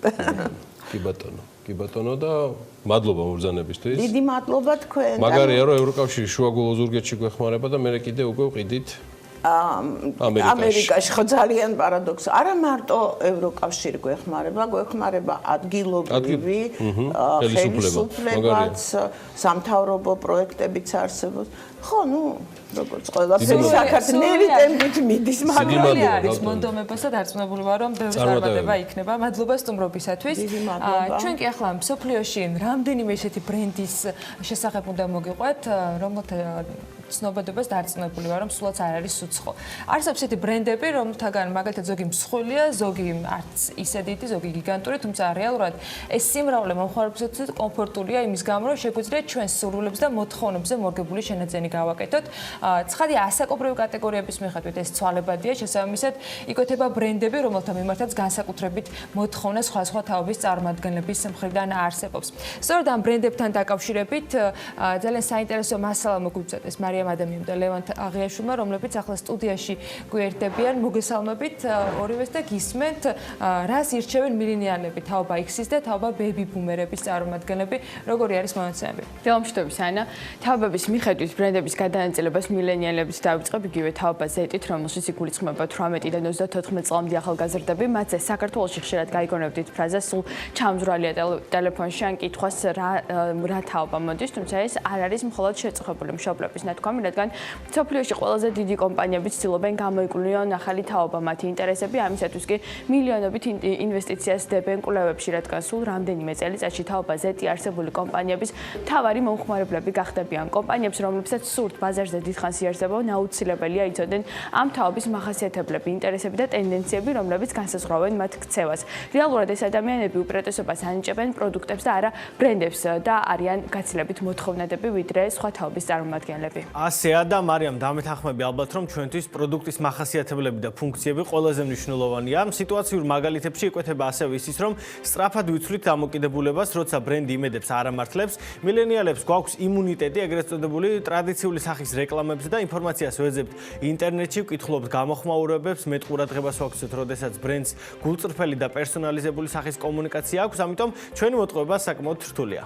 სწორედ ამ კრიტერიუმების გათვალისწინებით ლევან თაობა Z-ისთვის ყველაზე საყვარელ ბრენდად Sony-ს მფლობელობაში არსებული PlayStation-ი დასახელდა. მთელს მსოფლიოში გამოკითხულთა უმრავლესობის შეფასებით ბრენდს ემოციური კავშირი აქვს მომხმარებლებთან, განსაკუთრებით კი მამაკაცებთან, ხოლო თავად ბრენდმა ახლახანს 25 წლის იუბილე და ის წარმატება აღნიშნა, რომელიც განაპირობა მისმა ინოვაციურობამ, მოთხოვნების შესაბამისმა მიწოდებამ, თანამედროვე ტექნოლოგიებთან სწრაფად ადაპტაციამ და სერვისმა. ამიტომაც წლიდან წლამდე იზრდება PlayStation-ის გაყიდვების რაოდენობაც და მოთხოვნაც პროდუქტზე. ასევე მილენიალებს შორის მოთხოვნადია Amazon-ი, Target-ი, Disney, Ford-ი, ათეულში მოხვდა Jeep-ი, Apple-ი, YouTube-ი, Xbox-ი და Nintendo. საინტერესოა ლევან რა ხდება თაობა X-ის შემთხვევაში. მარიამ, თაობა X-ის შემთხვევაში, რომელიც რეალურად 35-დან 54 წლამდე ადამიანებს აერთიანებს, მოთხოვნადია Apple-ი და მისი პროდუქცია. პირველი iPhone-ი ბაზარზე 2007 წელს გამოვიდა, როდესაც ეს ადამიანები 22-დან 51 წლამდე ასაკისები იყვნენ და დიდი ალბათობით მათი ლოიალობა სწორედ ამ პერიოდის დამსახურებაა. როდესაც პირველად გიჩნდება საკუთარი სახსრები, ხარ დამოუკიდებელი არჩევანში და შეგიძლია აკეთო ის, რაც გინდა.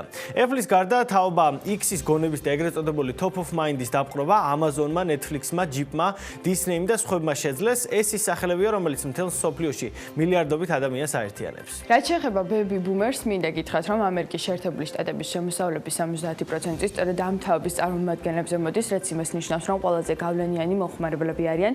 შეგახსენებთ, რომ ამ კატეგორიაში შედის 55-დან 64 წლამდე ადამიანები და თუკი ბრენდების სიყვარულზე ვსაუბრობთ, მათთვის ნომერ პირველი Amazon-ია, რიგით მეორე Toyota, სამეულში კი Apple-იც სახელდება, ხოლო ათეულში შემავალი ბრენდების უმეტესობა რითეილ და სამომხმარებლო პროდუქტების ბრენდებს ითვალისწინებს, ასევე რეიტინგიდან ნათელი ხდება, რომ ეს ჯგუფი აფასებს ბრენდებს ნოსტალგიური თვისებების მიხედვით. ბრენდებისა და მომხმარებლების ურთიერთობა ცხადია ევოლუციას განიცდის წლებთან ერთად, თუმცა ყოველი თაობა გარკვეული უნიკალურ ბმას მაინც პოულობს რომელიმე ბრენდთან და ეს ძალიან მნიშვნელოვანი ნაწილია ხოლმე მათთან ურთიერთობის დროს. ბოლოსკენ ერთ საინტერესო ინფორმაციასაც უნდა გავუსვათ ხაზი. Baby Boomers და თაობა Z-ს თითქმის საერთოდ არ აქვთ საერთო საყვარელი ბრენდები, რაც ცალსახავ კულტურულ ცვლილებებზე მიუთითებს და კიდევ იმაზე, რომ ბრენდებმა განვითარებაზე უნდა იზრუნონ, წინააღმდეგ შემთხვევაში ისინი უბრალოდ ძლიერ ადამიანების გონებიდან, შემდეგ კი ბაზრიდანაც გაქრებიან. მადლობა ლევანს და მარიამ საინტერესო მიმოხილვისათვის. ახლა კი სხვათა შორის არა მხოლოდ საქართველოზე, არამედ თითქმის მთელ მსოფლიოზე ერთდროულად და საინტერესო ბრენდებზე უნდა გავაგრძელოთ საუბარი. ის რაც დაშვებულია ევროპაში, აკრძალულია საქართველოში და ამის მიზეზად რეგულაციების შემოქმედები ევროპულ სტანდარტებს იშველებენ ხოლმე. თამბაქოს ნაწარმის გავრცელების წესზე, ვალდებულებებზე და განსხვავებებზე საქართველოსა და ევროკავშირის წევრ ქვეყნებს შორის სტუმრებთან ერთად ვისაუბრებთ. ფელიციო ფერაზე, British American Tobacco-ს გენერალური დირექტორი კავკასიაში და სვიეთ ხვიტარიძე, British American Tobacco-ს კორპორატიული და იურიდიული დირექტორი შემოგვიერთდებიან რამდენიმე წუთში.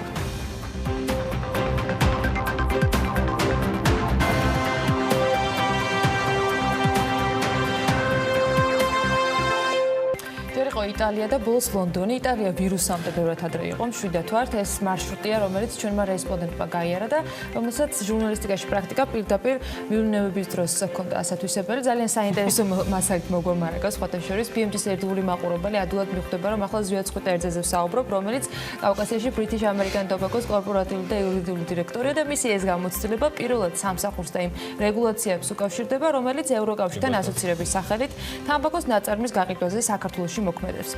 აკრძალვები და დაშვებები, სიახლეები, საინტერესოები გვაქვს მოსაკითხი ჩვენ სტუმრებთან, რომლებიც უკვე სტუდიაში შემოგვიერთდნენ. ზვიართან ერთად ჩვენთან არის ფელიციო ფერაზი, British American Tobacco's გენერალური დირექტორი კავკასიაში. მოგისალმებით, მადლობა იმისთვის, რომ Good morning, gentlemen. Great to have you with us. Felicio, hello. კარგია თქვენთან ერთად რომ ვიყოფებით. Yeah, it's been already mentioned how Zviad უკვე აღნიშნული იყო, რომ ზვიადი უკვე ჩვენი ნაწილია გახდა. ფაქტურად მასმედიის წარმომადგენელი იტალიიდან, ლონდონიდან ვაშუქებს. წინვალე გაშუქება ჰქონდა რამდენიმე დღის წინ თქვენი ხელმძღვანელისგან. მარკეტინგის დირექტორზე საუბრობ, მართალი ვარ. უფროსი სამარკეტინგო დირექტორი. There was one thing mentioned there. ერთი რამ იყო ახსენები. ჩვენ ჰქონდა სიტუაცია როდესაც მომხმარებელს თამბაქოს ორი არჩევანი ჰქონდა, ან ჩვეულებრივი სიგარეტი ეხმარა და გამოეყენებინა და მეორე სიკვდილი. ანუ სოფლიო შეიცვალა და შეიცვალა დრამატულად და ჩვენ ახალი ვარიანტები გვაქვს, ახალი არჩევანი, მაგრამ ეს ახალი არჩევანი სამწუხაროდ არის რეგულირებული სამართლიანად სოფლიოში და განსხვავდება. რას ვხედავ ჩვენ, როგორ კეთდება აღნიშნული ევროპაში, სადაც ჩავდივართ, სადაც ვცდილობთ, რომელსაც ვცდილობ დაახლოვებას და საქართველოს ადგას დღეს, ანუ რასაც ვხედავ, ნიშნავს ის, რომ თქვენ არ გაქვთ არჩევანი, ის რომ ჩვენ თქვენი მგზავნილი გავავრცელოთ, კომუნიკაცია მოვახდინოთ მომხმარებელთან, ინფორმაცია საჭიროა და გადამწყვეტი. ხოთ ბატონო ფელიციო. მართალი ბრძანდებით. მომხმარებელს ორი არჩევანი აქვს, ან მოკლდეს, ან დაანებოს მოწევას. თუ გააგრძელებს მოწევას, ანუ მთელი მსოფლიო არის თამბაქოს წინააღმდეგ, გეუბნება რომ მოკვდება და მართალია, ეს არის წინააღმდეგობრივი პროდუქტი, რომელიც დაავადებებს ქმნის ინდუსტრიას. რამდენიმე ალტერნატივა გააჩნია სხვადასხვა აი ამ არჩევნის გარეთ მოკვდი ან დაანებე 95% თუ საფრთხეობა არის ჩვეულებრივ სიგარეტს თუ გადავდებთ გვერდზე, ჩვეულებრივ სიგარეტს თუ შევადარებთ, თუ არსებობს რეგლამენტი და უნდა იყოს რეგლამენტი, თუ არის რეკლამა, ჩვენ ვიცით რომ მომხმარებლისთვის უსაფრთხო არ არის, ჩვენ ვიცით რომ შემდეგი თაობის პროდუქტი, რომელსაც PRRP შეძახით, პოტენციალურ რისკის შემცირებული პროდუქტი, სხვანაირად უნდა იყოს ახმული. თუ თქვენ აი ამ კომუნიკაციას არ მოახდენს, ყველა კატეგორიას უნდა გქონდეს თავისუფლება კომუნიკაციის მომხმარებელს, როგორ უნდა უთხრათ, რომ ჩვენ უსაფრთხო პროდუქტი მოგვაქვს მისთვის, როგორ ეტყვით მომხმარებელს, რომ მაგალითად საზოგადოებრივი ჯანმრთელობა ბრიტანეთში თვლიან, რომ 99% უფრო უსაფრთხოა ელექტრონული სიგარეტი ვიდრე ჩვეულებრივი. ჩვენი კამპანია დავიწყეთ და უკვე მეორე წელია სოფლიო და ბრიტანეთში მაგალითად, განსაკუთრებით ბრიტანეთში და ჩვენ ევროპაში მოგზაურობთ, იმიტომ რომ თამბაქოს კონტროლი აი აქ საქართველოშიც ხორციელდება და ჩემი აზრით გახლავთ When I arrived here 2 years ago, it was unusual for me to see billboards out of home. ჩემთვის უცნაური იყო, მაგრამ ის როგორ ხორციელდება ეს და როგორ ხდება ინტერპრეტირება სამართალდამცავი ორგანოების მიერ, სწორი არ არის. ისინი ცდილობენ გახდნენ ევროპელები რეგლამენტებიდან გამომდინარე, მაგრამ რეალობად ის რაც მაგალითად ჯარიმები და ასე შემდეგ რაც ხორციელდება in the shelf is not to communicate, is to inform the consumer that you have options in terms of brands, you have options in terms of flavors. So if they don't see that, so we went to countries that we have totally displayed that. That's not yet here. ესე ვთქვათ, აკრძალულია მათი ჩვენება თაროებზე და უკეთესი კომუნიკაცია არსებობს ვიდრე აქ და ეს ასევე აშენებს ტურისტებს, როდესაც აქ ჩამოდიან, უნდა დაინახონ ევროპული ქვეყანა, განვითარებული მაღაზიებით, რესტორნებით და როცა შედიან სუპერმარკეტში you have the dispenser of cigarette like that. კითხულობენ სიგარეტების ესეთი თაროები რატო გაგაჩნიათ? მე არ ვარ მომწეველი, არ ვფიქრობ რომ ვინმე უნდა ეწეოდეს, მაგრამ ხალხი იღებს გადაწყვეტილებას. იმიტომ რომ არის სასიამოვნება ალბათ ამაში შესული და უნდა გადაწყვიტონ რას ყიდულობენ, რათა მოახდინონ დიფერენციაცია. იტალიაში ვიყავით, ბრიტანეთში ვიყავით, ჩვენ ვანახეთ მაღაზია და კიდევ უფრო მეტი ელექტრონული სიგარეტები. და ასე შემდეგ, გაცილებით უფრო მეტია თავისუფლება კომუნიკაციის, სხვა რეგლამენტები გააჩნია, სხვა აქციზი, იმიტომ რომ იგი ისეთივე პრობლემებს არ ქმნის, როგორც სიგარეტი, იურიდიული ბაზა, როგორ ფორმირდება იტალიაში, ბრიტანეთში. Okay, so do you want me to continue in English? You go English. Okay. So actually it was very good. ძალიან კარგი იურიდიული ბაზა იყო, ჩვენ არც მოველოდებოდით. It's same here. Yeah, no worries. So we didn't even expect it. So the way and the brightness, the colors, the color coding, the lighting, even jumbo packs, everything. განათებას, jumbo pack-ებს და ასე შემდეგ ფორმატს, კორპორატიულ პოზიციას, კორპორაციულ dress codes, რომელიც ჩვენ სიგარეტების თაროებს გააჩნია განსაკუთრებით იტალიაში. We didn't even expect the level არ ცელოდებოდით ასეთ დონეს. That's why so we wanted the Georgian public to see და ასე შემდეგ და გვინდა რომ ქართულმა საზოგადოებაც ნახეს განსაკუთრებით ქართულმა მარეგულირებლებმა ის თუ როგორ ხდება მაგალითად რეგლამენტების შესრულება თბილისში და თბილისი ნახევარი საქართველოა ეს არ გახლავთ ევროპული სტანდარტი და ეს არ გახლავთ რეგლამენტი რომლის ინტერპრეტაციას უნდა მოხდეს ასე იმიტომ რომ რაც შეეხება რეგულირებას იურიდიულ სფეროს კონკრეტული საკონელი ეგრეგივია და ეს ხოლმე ინტერპრეტაციის საკითხი, ამიტომაც იტალიაში ვიყავით, ბრიტანეთში ვიყავით და ჩვენ საუბრობთ განსხვავებას თამბაქოსა და ნიკოტინის პროდუქტებს შორის. ნიკოტინის პროდუქტი, რომელიც არის 95% უფრო ნაკლებად ტოქსიკური ვიდრე ჩვეულებრივი სიგარეტი და მრავალ ევროპულ ქალაქში ეს უკვე იყიდება, ეგრეთ წოდებული ვაიპი.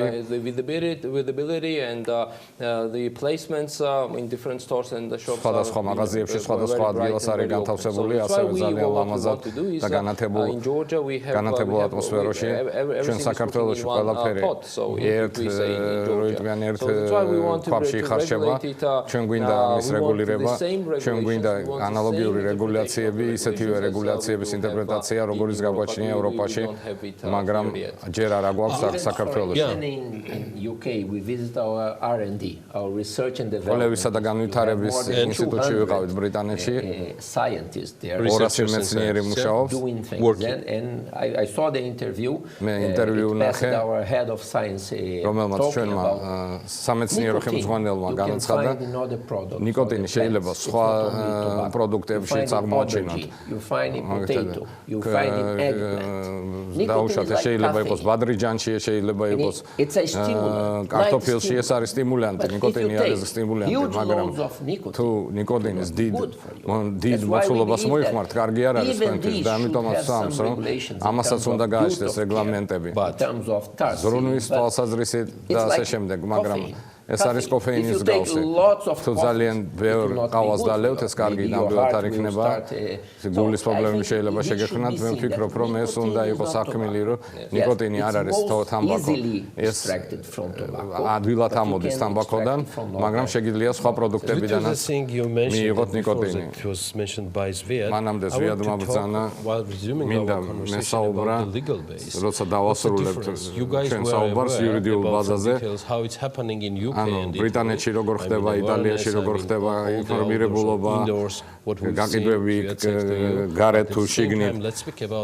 მოდით ვილაპარაკოთ აქციზზე, მოდით დაბეჭდვაზე ვილაპარაკოთ აი ამ კონკრეტულ საკითხებზე.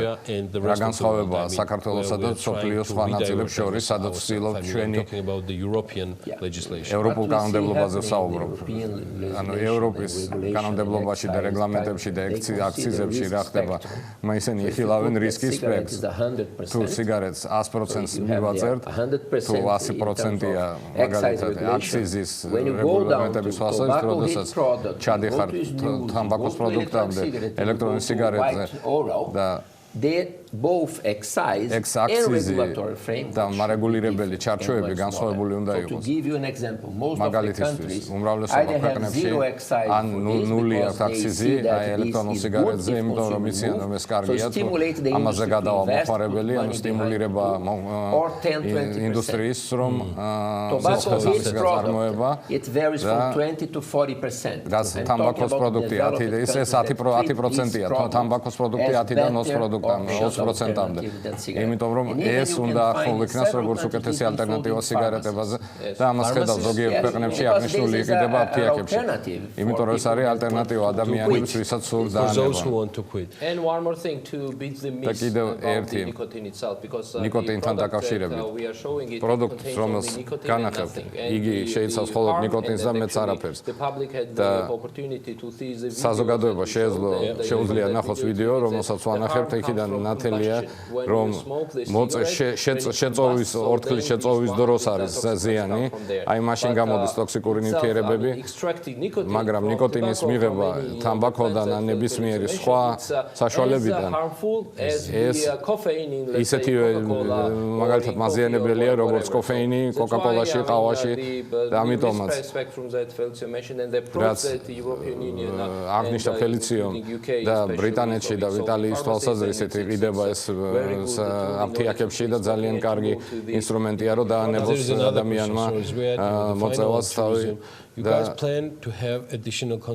დამატებითი კონსულტაციების აპირებთ ხომ საუბრობთ ბიზნეს ომბუდსმენთან და სხვა დაინტერესებულ მხარეებთან რომელთანაც კონტაქტი გაგარჩიათ გეგმა გახლავთ გავაგრძელოთ ინფორმაციის მიცემა მნიშვნელოვანი მონაცემების რომლის შედარება შეუძლიათ და სწორი გადაწყვეტილების მიღება ვფიქრობ რომ ნებისმიერი კატეგორია როგორც ჩვენ ვართ უნდა იყოს რეგულირებული მაგრამ უნდა დაბალანსებულად უნდა მოხდეს ეს და საბოლოო შენიშვნა ჩვენ დავიწყეთ მოგზაურობა წელიწად ნახევრის წინ What we want is a better tomorrow. ჩვენ გვინდა ხვალინდელი დღე უკეთესი. We can go to our school, school of our kids, and be invited to talk. სკოლებში შევძლოთ საუბარი მაგალითად რომ მოგვიწვიონ რომ ჩვენ არა ვართ დამნაშავეები არ ვყიდით წამალს არ ვყიდით ნარკოტიკებს ჩვენ ვყიდით ალტერნატიულ პროდუქტს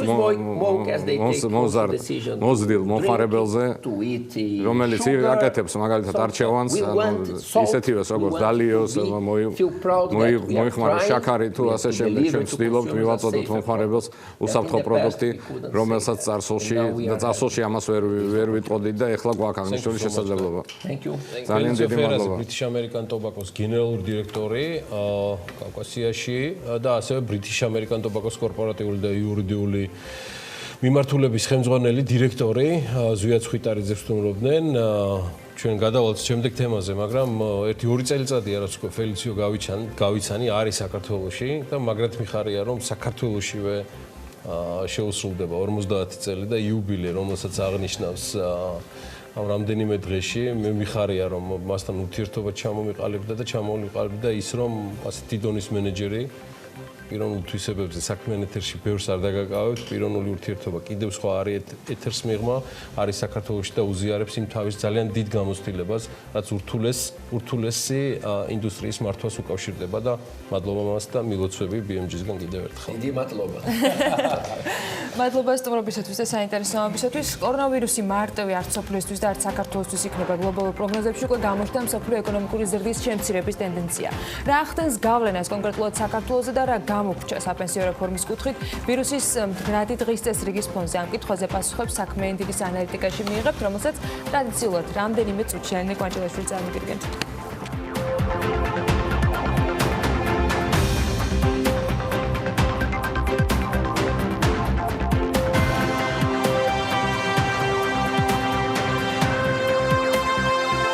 საქართველოს ბანკი მომხმარებლებისთვის ინოვაციური პროდუქტების შეთავაზებას განაგრძობს. ამჯერად სიახლე Apple Pay ელექტრონული კომერციის საშუალებით კომპანიების ვებგვერდიდან გადახდებს შეეხება.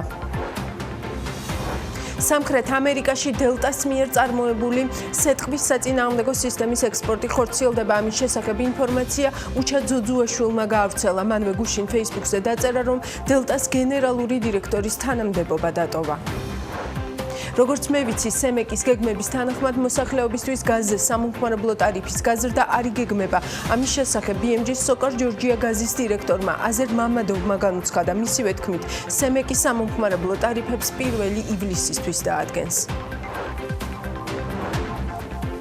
თქვენ უყურებთ საქმიანი დილის ანალიტიკას, პირდაპირ ეთერში თქვენთვის მუშაობ მე ამ რუბრიკის ავტორი ელენე კვანჭილაშვილი.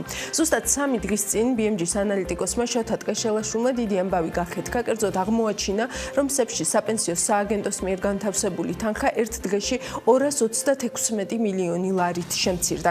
თავად საპენსიო ფონდის მთლიანი მოცულობა არ შემცირებულა, საუბარია საპენსიო ფონდის თანხის მხოლოდ შიდა გადაჯგუფებაზე. უფრო გასაგები რომ იყოს, საქართველოს საპენსიო სააგენტო მოქალაქეთა მიერ სააგენტოში კონტრიბუციის სახით შეტანილ თანხას საქართველოს ეროვნულ ბანკსა და კომერციულ ბანკებში ინახავს. 2020 წლის 2 მარტის მდგომარეობით მოქალაქეთა მიერ სააგენტოში განხორციელებული კონტრიბუციების ჯამური ოდენობა 615 მილიონ ლარს შეადგენს. თავად საპენსიო სააგენტოს ვებგვერდზე მხოლოდ ფონდის ჯამური ოდენობის შესახებ არის ინფორმაცია საჯაროდ ხელმისაწვდომი. თავის მხრივ საქართველოს ეროვნულ ბანკში საჯარო მოხელეთა საპენსიო კონტრიბუციების განთავსება ხდება. თანხა საპენსიო სააგენტოს მიერ სეფში გახსნილ ანგარიშზე ირიცხება და მის შესახებ სტატისტიკური ინფორმაცია სები ყოველდღიურად აახლებს და სწორედ აქედან გახდა ცნობილი, რომ საპენსიო ფონდში თანხა გადაჯგუფდა. სხვა მხრივ, არაფერი შეცვლილა სახელმწიფო საპენსიო ფონდის ზომა თვიდან თვემდე საშუალოდ 50-60 მილიონი ლარით იზრდება. სახელმწიფო საპენსიო სააგენტო BMG-ის კითხვაზე, თუ რატომ შემცირდა სეფში მათ მიერ განთავსებული თანხა თებერვლის ბოლოს 236 მილიონი ლარით პასუხობს, რომ გასული თვის განმავლობაში საპენსიო სააგენტოს საინვესტიციო საბჭომ ფონდში აკუმულირებული თანხების ინვესტირების დაწყების გადაწყვეტილება მიიღო და კომერციულ ბანკებსა და სეფში არსებულ ანგარიშებზე არსებული თანხიდან 560 მილიონი ლარი სადეპოზიტო სერტიფიკატებში განთავსდა.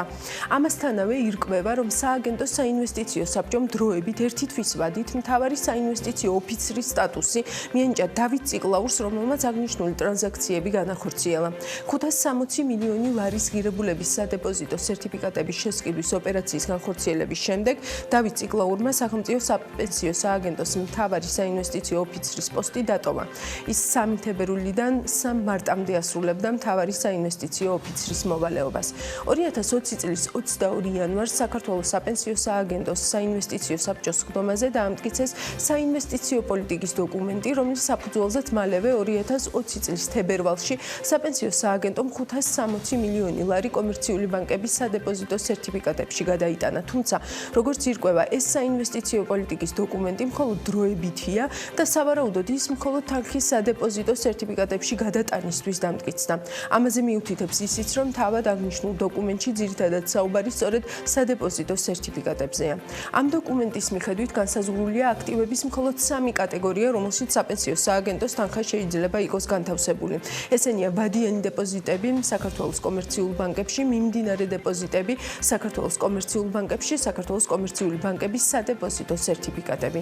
ამასთანავე საინვესტიციო პოლიტიკით განსაზღვრულია ის ლიმიტები, რაც ინვესტირების პროცესში უნდა იქნას დაცული. კონკრეტულად კი საინვესტიციო პოლიტიკის დოკუმენტი დაკრძალულია ერთ კომერციულ ბანკში სადეპოზიტო სერტიფიკატების 40%-ზე მეტი იყოს განთავსებული, ასევე ინვესტიცია უნდა განხორციელდეს მხოლოდ იმ საფინანსო ინსტრუმენტებში, რომელთა გამომშვები ორგანიზაციები შეფასებული არიან საერთაშორისო სარეიტინგო სააგენტოების Standard & Poor's-ის, Moody's-ის, Fitch-ისა და Scope Ratings-ის მიერ.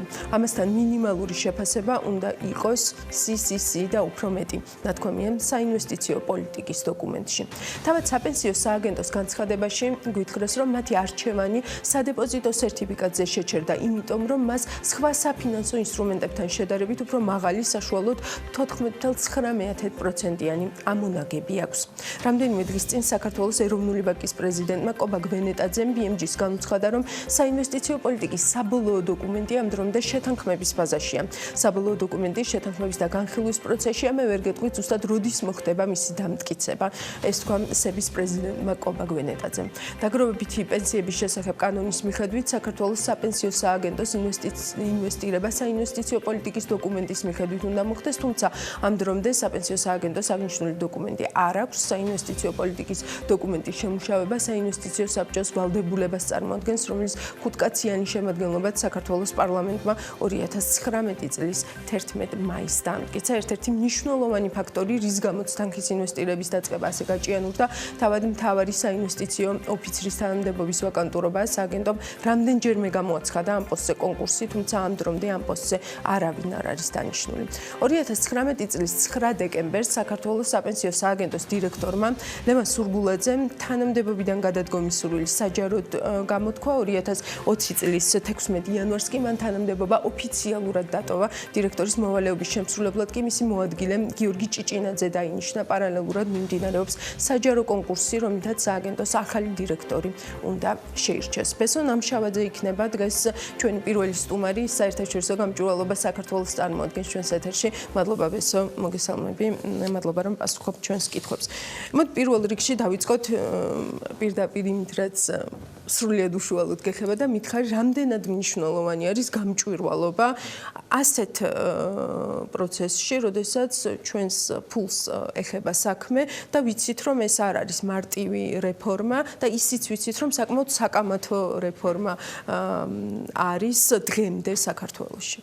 ხო, ძალიან მნიშვნელოვანია გამჭვირვალობა სამი მიზეზის გამო. ერთი, რომ სახელმწიფო დაწესებულება საპენსიო სააგენტო, მეორე, იმიტომ რომ ძალიან მსხვილ თანხებზეა და ადამიანების დანაზოგებზეა საუბარი და მესამე, მნიშვნელოვანი, რომ ეს უწყება არის დობაზე მნიშვნელოვანი და დაფუძნებული ჩამოყალიბებაზე ბევრი იყო ამაზე საუბარი, იმიტომ რომ საპენსიო რეფორმა ჯამში რომ წარმატებულად განხორციელდეს, მოსახლეობის დობა მის მიმართ არის მნიშვნელოვანი, იმიტომ რომ უკვე არის მოსაზრებები, თქვა შეიძლება პოლიტიკური ძალები შეიცვალოს საქართველოში სხვა პარტია რომ მოვიდეს ხელისუფლებაში, ეხლა რაღაც რესტრუქტურიზაცია საერთოდ გაუქმება მოხდეს ამ სააგენტოსი, ხო? და ამ გადაწყვეტილებაში შეიძლება დიდი მხარდაჭერაც ჰქონდეს საზოგადოების მხრიდან. ამიტომ არის მნიშვნელოვანი, რომ ამ ეტაპზე მას ჰქონდეს დობა და როცა არ არის გამჭვირვალობა, საზოგადოების დობა ვერ გექნება, ხო, იგივე როდესაც ესეთი მთავარი მაღალი თანამდებობის პირები არ ინიშნებიან, ან მალე მიდის დირექტორი და ასე შემდეგ, ეს არ იწვევს დობას, ისევე როდესაც ამხელა ძალიან მსხვილ ტრანზაქციებზე ინფორმაცია ფაქტობრივად არ ქვეყნდება და მედიაში გასული ინფორმაციის შემდეგ ხდება ვებგვერდზე რაღაც მცირე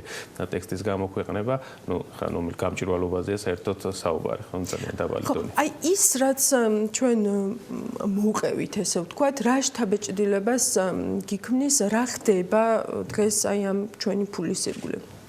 ხო, პრინციპში გამოდის, რომ 560 მილიონი ლარი იყო, თითქმის 615 და 560, რაც 90%-მდე რაღაც თანხა, ცოტა ნაკლები გადატანილია რაღაც ერთი ოპერაციით, რაც ძალიან მნიშვნელოვანი ოპერაცია, არ შეიძლება ამის შესახებ არა მარტო განხორციელების შემდეგ, მანამდეც არ ყოფილი ინფორმაცია, არ ვიცით რა პროცედურით შეირჩა ბანკები, რომლებსაც მიენიჭა თქვა გადაეცა ეს თანხა, ისიც არ ვიცით რომელი ბანკები შეირჩა, ვერ ხვდები ამაში რა უნდა იყოს კონფიდენციალური და რა შეიძლება იყოს, რა ცვლის ადამიანებისთვის თქვა რომელი ბანკში რა წილიდებს, იმიტომ რომ თუ თქვა ეჭვსაჭრელს იმაზე რომ იცო 40%-იანი ზღვარი ხომ არ არის დარღვეული, რომ თანხის საპენსიო ფონდში არსებული თანხის 40%-ზე მეტი არ შეიძლება ერთ საფინანსო ინსტიტუტში რამე ერთ ფასიან ქაღალდზე ასე შემდეგ ჩაიდოს, ეხლა ჩვენ ბაზარს რომ გადავხედოთ ბანკებისას, სულ ორი დიდი ბანკია, ხო, მაღალი ალბათობით,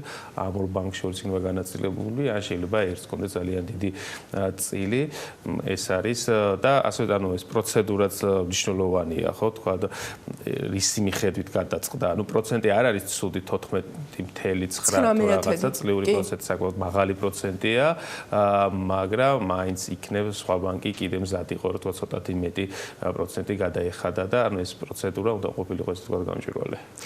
კი, ასევე საინტერესო არის, რომ არ ვიცი შენ ბოლოს როდის შეხვედი ამ ვებგვერდზე, მაგრამ ნახავ იქ, რომ საინვესტიციო პოლიტიკა გრაფა რაც არის ვებგვერდზე, იქ არაფერი არ არის საერთოდ ატვირთული. ჩვენ ძალიან გაგვიჭირდა, რომ ესე ვთქვათ, გაგვეგო რის საფუძველზე ჩატარდა ეს ოპერაციები, ხო? იმიტომ რომ კონკრეტულად არის აღნიშნული, რომ უნდა არსებობდეს დოკუმენტი, რომელსაც შემდგომ დაეყო ეყნობა კანონის მიხედვით ის გადაწყვეტილებები, რა გადაწყვეტილებებიც არის. ბოლოს აღმოვაჩინეთ, რომ არსებობს ასეთი დოკუმენტი, ეს არის ინგლისურ ენაზე მომზადებული და არის 6 გვერდიანი და არის საერთოდ სხვაგან ატვირთული. ანუ არ არის თვალსაჩინოდ და დაუშვათ იქ, სადაც ვივარაუდებდით, რომ უნდა იყოს ატვირთული. ხო, ამ დოკუმენტთან ფორმალურად ალბათ თავის როლი შეასრულა, რაღაც დოკუმენტი უნდა იყოს გადაწყვეტილების მიღებითი და დოკუმენტი იყოს, შეიძლება თქვა იურიდიული იყოს, ბერკეტი მათი მხრიდან და არგუმენტი, მაგრამ ხო გასაგებია, რომ ეს დოკუმენტი მათ შორის რომელიც ჯერ კიდევ ეროვნული ბანკისგან არ არის დამტკიცებული და საზოგადოება არ იცნობს, ძალიან ფორმალურ ხასიათს ატარებს და სამწუხაროდ ეხლა მოვისმინე და თვითონ არ მაქვს წაკითხული და შინაარსზე ვერ ვისაუბრებ, მაგრამ ერთი რამე ზუსტად ვიცი, რომ ეს დოკუმენტი უნდა იყოს საჯარო და უნდა იყოს ძალიან გრძელვადაზე გათვლილი და ბუნებრივია თითქოს ძალიან ბევრი დრო გავიდა, აი საპენსიო 2 წელი გავიდა, რაც ჩამოყალიბება დაიწყო სააგენტოს 1 წელიწადზე მეტია უკვე რაღაც ფუნქციონირებს და ბევრი რამე ჯერ კიდევ მოუსწრებელია. ან ეს დოკუმენტი რატომ უნდა იყოს მიუღებელი, იგივე საიტზე რომ შედიხარ ბევრ მაღალ თანამდებობაზე გიჩვენებს, რომ სარეელია, ანუ დირექტორი და დაწყებული თანამდებობაზე არ არის შერჩეული, ერთადერთი რაც ფუნქციონირებს სამეთვალყურეო საბჭო და საინვესტიციო საბჭო. ანუ ესეც რო არ იყოს, გაჩერდებოდა საერთოდ სააგენტო ფაქტობრივად, ხო? და უკვე საკმაოდ ბევრი თანხა დაგროვდა და შეიძლება თქვა მენეჯმენტი არ არის ჩამოყალიბებული, დოკუმენტები რომლის მიხედვითაც უნდა იხმოვანებოდეს არ არის ჩამოყალიბებული, ერთადერთი შეიძლება ის ზოგადი კანონი დაგროვეთ პენსიის შესახებ, რომელიც რაღაც წითელ ხაზებს ავლებს და იგივე თანხები, რაც შეიძლება პირველი 5 წელი წაიღო და რაღაც ეს ზოგად ჩარჩოში მუშაობენ.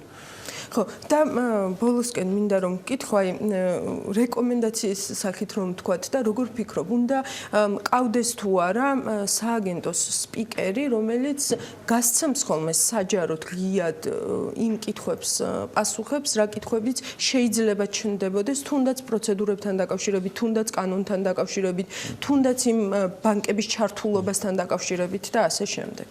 ხო, სასურველია, ბუნებრივია, მე ვფიქრობ ეს არ არის მხოლოდ დიდი ორგანიზაცია და რაღაც ბევრი ადამიანი დასაქმებული და რაღაცა, მე ვფიქრობ თვითონ, აი თქო დირექტორი ხარ, თორე მაღალი რგოლის მენეჯმენტი უნდა იყოს თვითონ სპიკერები.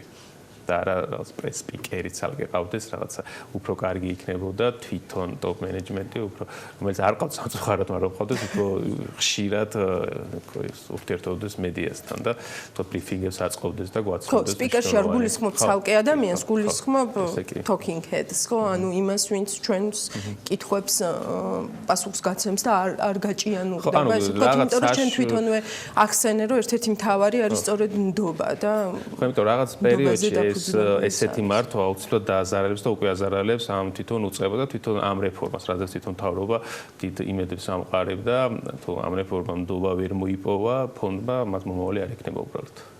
ძალიან დიდი მადლობა ბესო ნამჩავაძე საუბრობდა საერთაშორისო გამჭვირვალობა საქართველოს სახელით საპენსიო რეფორმასთან დაკავშირებულ იმ საკითხებზე, რაც ამ კვირაში დღის შუქზე გამოიტანა BMG-მ, პრინციპში რომ არაშოთა ტყეშელაშვილი ვერას დროს გავიგებდით ძალიან ბევრი იმ განვითარების შესახებ ამ რეფორმასთან დაკავშირებით, რამაც განსაკუთრებული ტემპი აკრიფა სადღაც თებერვლის ბოლოდან, როცა ჩვენ ყველანი გაგანია კორონავირუსის საფრთხეებზე ველავდით და საკუთარი საპენსიო დანაზოგების კონტროლისთვის დიდად არც გვეცალა. კორონავირუსზე და ამ ვირუსის ეკონომიკურ გავლენაზე გავაგრძელებთ ცოტა ხანში საუბარს. ჩვენ შემდეგ სტუმართან ერთად ფინანსისტ ვასილ რევიშულთან ერთად შევაფასებთ, რამდენად საკმარისია ის გზავნილები, რაც გვესმის მთავრობისგან ამ ეტაპზე და რას უნდა ველოდეთ კორონავირუსისგან უკვე ეკონომიკური კუთხით რეკლამის და ამის პროგნოზის შემდეგ.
Დაბრუნდით პირდაპირ ეთერში ეს საქმიანი დილის ანალიტიკა, მე ამ რუბრიკის ავტორი ელენე კვანჭილაშვილი ვარ. კორონავირუსი ისევ ქმნის მთელი ქვეყნის და მთელი მსოფლიოს დღის წესრიგს. დღეს მთავარი აქცენტი კეთდება იმაზე, თუ რა გავლენა შეიძლება იქონიოს ამ ვირუსმა მსოფლიო ეკონომიკაზე და კონკრეტულად მათ შორის საქართველოს ეკონომიკაზეც. ამ კვირაში პრემიერ-მინისტრის ხელმძღვანელობით კორონავირუსთან დაკავშირებით მოქმედი უწყებათა შორისი საკოორდინაციო საბჭოს რამდენიმე სხდომა გაიმართა.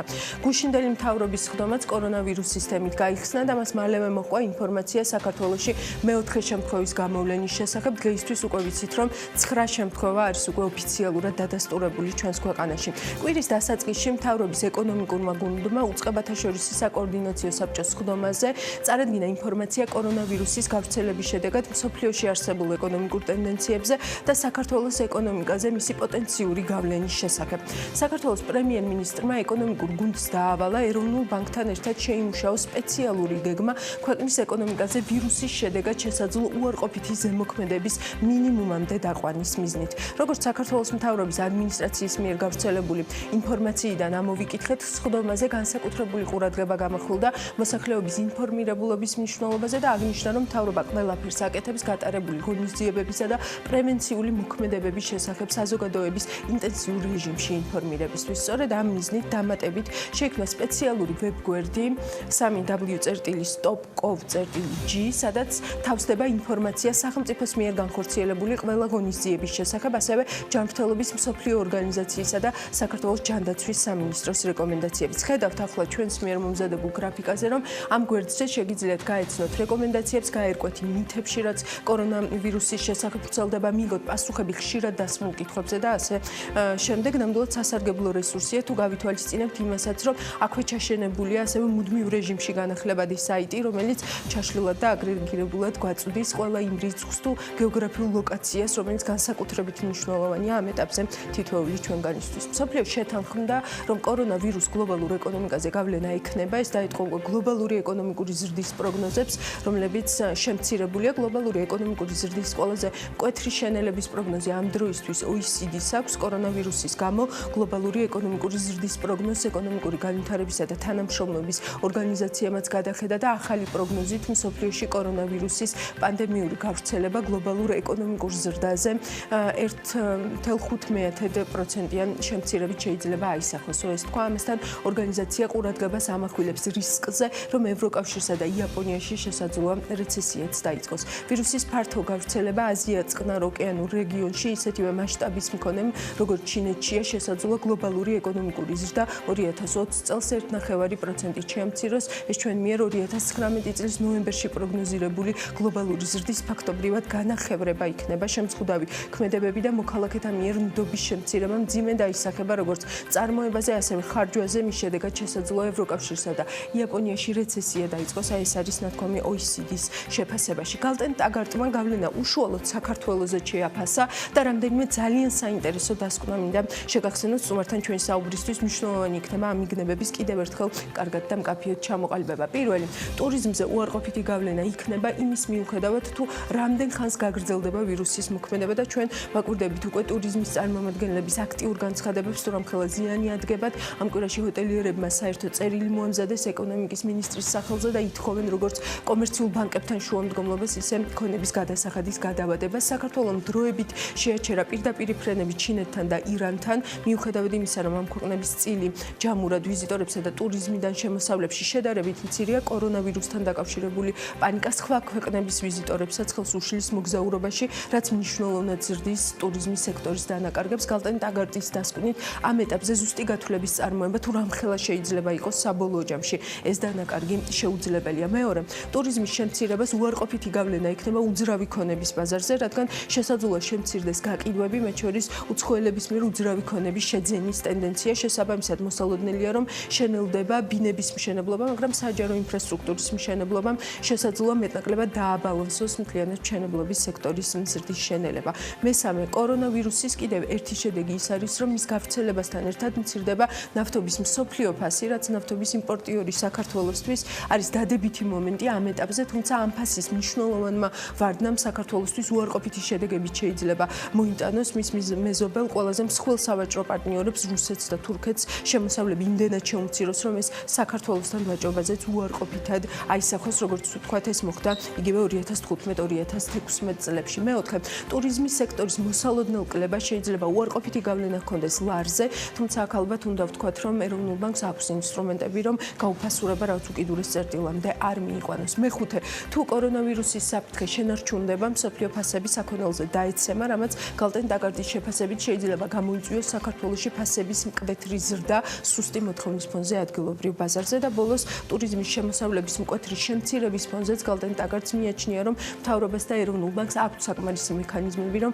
ეკონომიკური ზრდა 3%-იან ნიშნულზე შეინარჩუნონ. მთავრობას აქვს საკმარისი ფისკალური სივრცე, ვალი და საბიუჯეტო დეფიციტი საკმაოდ დაბალია და ბუფერსაც შეიცავს 700 მილიონი ლარი შიდა ვალის სახით. ეს ფული მთავრობის დეპოზიტზე დევს, გათვალისწინებულია 2020 წლის ბიუჯეტით და თუ საჭირო გახდა მისი გამოყენება შესაძლებელი იქნება ეკონომიკის სტიმულირებისთვის. ხედავთ, რომ მთელი ეს მსჯელობა, რასაც გალტენ-დაკარდი ავითარებს, დიდწილად დამოკიდებული არის სწორედ იმაზე, თუ როგორ გამძლეობას გამოიჩენს ტურიზმის სექტორი და ბუნებრივია მასთან დაკავშირებული სექტორებიც კორონავირუსის წინააღმდეგ. TBC Research-ს ჯერ მსგავსი კვლევა დოკუმენტის სახით არ წარმოუდგენია, მაგრამ საქმიან დილაში ამ კვირაში სტუმრობისას მთავრმა ეკონომისტმა ნადარაიამაც პრაქტიკულად იგივე ტიპის ანალიზი გააკეთა.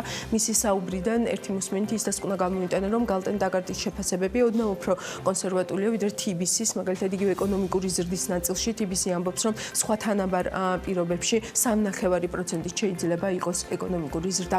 ვასილ რევიშვილი დავპატიჟეთ ამ თემაზე სასაუბროდ სტუდიაში. მოგესალმებით ვასილ და დიდი მადლობა, რომ ჩვენთან ერთად ხართ. მოდი თქვენი ანალიზით მოვისმინოთ, რა გავლენა შეიძლება ჰქონდეს მოკლედ კორონავირუსს საქართველოზე და მე უკვე გითხავთ, რამდენად საკმარისია ის ნაბიჯები და ის მსჯელობა, რასაც საქართველოს მთავრობა ავითარებს ამ ეტაპზე და რასაც ჩვენ. პირველ რიგში დავიწყოთ საქართველოსამდე მივიდეთ გლობალურიდან. ფაქტია, რომ კორონავირუსის გავლენა საკმაოდ მნიშვნელოვნად დაისახება პირველ რიგში სავაჭრო ინდექსებზე, მაგალითად S&P 500, რომელიც თვალსადევნებს 500 უმსხვილეს ამერიკულ კომპანიას ინდექსი დაეცა 20%-ზე მეტით გასული კვირის განმავლობაში. ეს უზარმაზარი ვარდნა, ასეთი ვარდნა შეიძლება ითქვას უპრეცედენტოა, ფინანსური კრიზისის დროსაც კი არ ყოფილა ასეთი სწრაფი ვარდნა, რაც იმას ნიშნავს, რომ ინვესტორები და ვთქვათ ეკონომისტები მსოფლიოში აღიქვამენ ამ რისკს როგორც საკმაოდ მნიშვნელოვანს. მეორე საკითხი, რაც მინდა აქვე ხაზი გავუსვა, კორონავირუსის უზარმაზარი პრობლემა ის არის, რომ უცნობია მისი ეფექტი შესაბამისად, ცოტა წინ გადავხვდები და ვთქვათ ის დასკვნები, რასაც ვაკეთებთ ეკონომიკურ ზრდაზე და ასე ვთქვათ გავლენაზე, მისი გარდა ტურიზმისა, რომელიც ცხადად ჩანს, ხო? ცოტა ძნელი გასაკეთებელია, იმიტომ რომ არ პროგნოზია და შეიძლება ესეც შეიძლება. ვერ ავსახავთ ჯერჯერობით პროგნოზში, იმიტომ რომ არ ვიცი, სწორედ ეს არის კორონავირუსის პრობლემა. პირობითად, ვთქვათ, ფატალურობით შეიძლება გაცილებით ნაკლები იყოს, ვიდრე გართულებები, რომელიც მოსდევს ჩვეულებრივ გრიპს და მართლაც ასეა, ხო? ვთქვათ, 9 მილიონი ადამიანის სიცოცხლე მთავრდება, ასე ვთქვათ, გართულებებით, რომელიც ჩვეულებრივ გრიპს მოსდევს. კორონავირუსი ახლოსაც არაა, ვთქვათ, ჯერჯერობით, ხო? მაგრამ ჩვენ არ ვიცით, ვინაიდან ის სწრაფად ვრცელდება და არ ვიცით რა გავლენა შეიძლება კონდეს 3-4 თვეში, ან თუნდაც წლებში, ყველაზე უარეს შემთხვევაში, ხო? ამიტომ, ვთქვათ, მე რაღაც კონკრეტულ დასკვნებს და განსაკუთრებით, ვთქვათ, ეკონომიკურ ზრდაზე გავლენაზე პროგნოზირებებისგან თავ შევიკავებ, თუმცა ყველაზე დიდი დარტყმა მე მგონი მაინც ტურიზმი თავისთავად, ვინაიდან ხალხი თავს იკავებს, ასე ვთქვათ, საქართველოში მოგზაურობისგან, თუმცა მეორე მხრივ შეიძლება ეს გარკვეულწილად გაბალანსდეს იმით, რომ საქართველოდანაც ნაკლები ხალხი გადის და შესაბამისად, ვთქვათ, საქართველოში შეიძლება პოტენციურად დაიხარჯოს ეს ფული. მეორე ლოგისტიკა ჩინეთი ფაქტიურად ჩაკეტილია და მოგეხსენებათ, რომ ვთქვათ, დიდი ნაწილი იმპორტისა თავდაპირველად მოდის ჩინეთიდან, ხო, შეიძლება შემოდის თქვა სხვა ქვეყნებიდან, მაგრამ წარმომავლობა არის ჩინური, ეს ძალიან დიდი დარტყმა შეიძლება იყოს იმპორტზე, თავისთავად ექსპორტით შეიძლება შეიზღუდოს, რაც ყველაფერი ერთად, რა თქმა უნდა, ჯამში, თქვა, არასახარბიელო პროგნოზს იწვევს. თუმცა კონკრეტული ციფრისგან ალბათ მაინც დავშევიკავებ. კი ბატონო, მესმის. როგორ ფიქრობთ, რამდენად საკმარისია ის, რასაც დღეს საქართველოს მთავრობა აკეთებს, თუნდაც ჩვენი ინფორმირებულობის ნაწილშიც მათ შორის და უნდა ვიცოდეთ თუ არა აქამდე მონახაზი მაინც იმ გეგმის, რასაც ეფუძნება მათი ქმედება. ნახეთ, იშვიათი გამონაკლისია, როდესაც ძალიან კრიტიკული არ ვიქნები თავრობის მიმართ, აკეთებენ რაც შეუძლიათ, ხო? იმიტომ რომ ნახეთ, კვლავ იმდენად სწრაფად იცვლება, მოდი ასე ვთქვათ, მიმდინარე სიტუაცია, გარდა იმისა, რომ თვალი შეიძლება ვადევნოთ თქვენ აჩვენეთ ვებსაიტი, ნუ ეს არის worldmeter.info-ში არის გამოქვეყნებული კორონავირუსის სტატისტიკა, გარდა იმისა, რომ თვალი ვადევნოთ და ასე ვთქვათ, ნერვები ვიშალოთ, კონკრეტული ნაბიჯები არის, ჩვეულებრივი პროფილაქტიკა, პირობითად ჰიგიენური ნორმების დაცვა, რა თქმა უნდა, სამოქალაქო პასუხისმგებლობას ვეძახით ამას, პირობითად რაღაც სიმპტომების შემთხვევაში თავის შეკავება მაინც და მაინც ხალხში გამოვარდნისგან, მთავრობა ამაზე ყველაფერზე მიუწვდოს, მეტი მთავრობას პრინციპში ამ ეტაპზე არის გაკეთებული. უნდა იყოს კონცენტრირებული ამ ეტაპზე. ამას მეუბნებით, ანუ ჯანდაცვის გაძლიერებაზე. იმიტომ რომ მე ამას გეკითხებით, ზუსტად იქიდან გამომდინარე, რომ მაგალითად დღეს უკვე ეკონომიკის მინისტრი პრემიერის დავალებით შეხვდება ტურიზმის ინდუსტრიას და ასე შემდეგ. კი, ალბათ სწორი ნაბიჯია დაწყება შეხვედრების, თუმცა რაღაც კონკრეტული ნაბიჯები მე მგონი ჯერ კიდევ ნაადრევია, უნდა იყოს კონცენტრირებული პრევენციაზე და რა თქმა უნდა პროფილაქტიკაზე, თუმცა უკვე მუშაობა უნდა დაიწყოს იმაზე, რომ შესაძლო პირობითად კრიზის, თქვათ ანტიკრიზისულ გეგმას ამას არ დავარქმევდი ჯერჯერობით, იმიტომ რომ კრიზის ჯერ ვერ ვხედავ, თუნდაც იგივე ახსენე S&P ამ კვირაში ცოტათი გამოსწორდა და კიდევ ერთი ასე ვთქვათ, ცოტა მათემატიკური მიგნება ვებსაიტზე თუ ნახავთ გავრცელების სისწრაფე მნიშვნელოვნად ჩენელდა.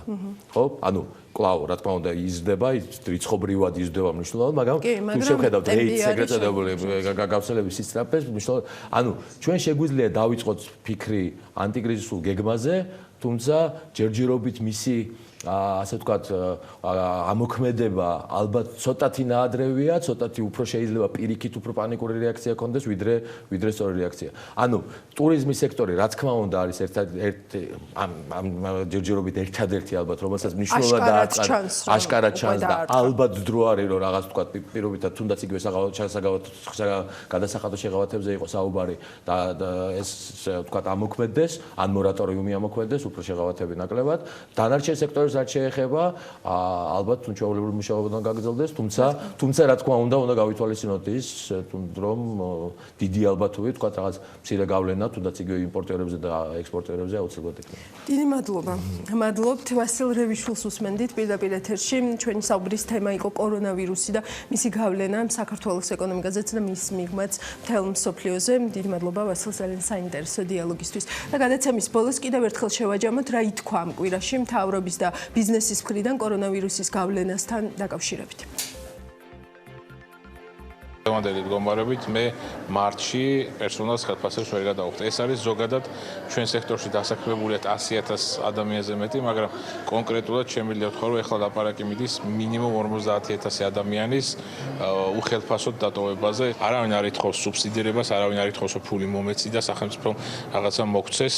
ეს არის საკმაოდ ისეთი მტკივნეული თემა, ჩვენს ძალიან გვესმის სახელმწიფოს მდგომარეობა და ჩვენ უბრალოდ შუამდგომლობა გვინდა, რომ ჩვენ ეს ბიზნესები არ დავხურო და სახელმწიფომ ძალიან დიდი შემოსავალი არ დაკავოს. ჩვენს შემთხვევაში გართულდა სიტუაცია მას შემდეგ, რაც თვითონ უშუალოდ საქართველოში დაფიქსირდა კორონავირუსის რამდენიმე შემთხვევა და ისვე დაიწყეს ტურისტებმა გაუქმება ჩვენი სასტუმროში არსებული რეზერვაციების გაუქმებულია დაახლოებით 500-600 ღამისთევა, რაც ყველაზე მთავარი აქვს თხოვენ არადაბრუნებადი ტარიფის მეშვეობით დაჯავშნილი რეზერვაციების გაუქმებას, რაც არის ჩვენთვის ძალიან დიდი დარტყმა, რადგან უკვე არის თანხა ამაზე გადახდილი და ნაწილობრივ ამ თანხის უკან დაბრუნება არის ძალიან მტკივნეული ჩვენი ფინანსებისთვის. რა თქმა უნდა, გარკვეული ზეგავლენა, მცირედი ზეგავლენა ჯერჯერობით დღევანდელი დღისთვის ამას უკვე ქონდა ქართულ ეკონომიკაზე პირველ რიგში იმ დარგებზე,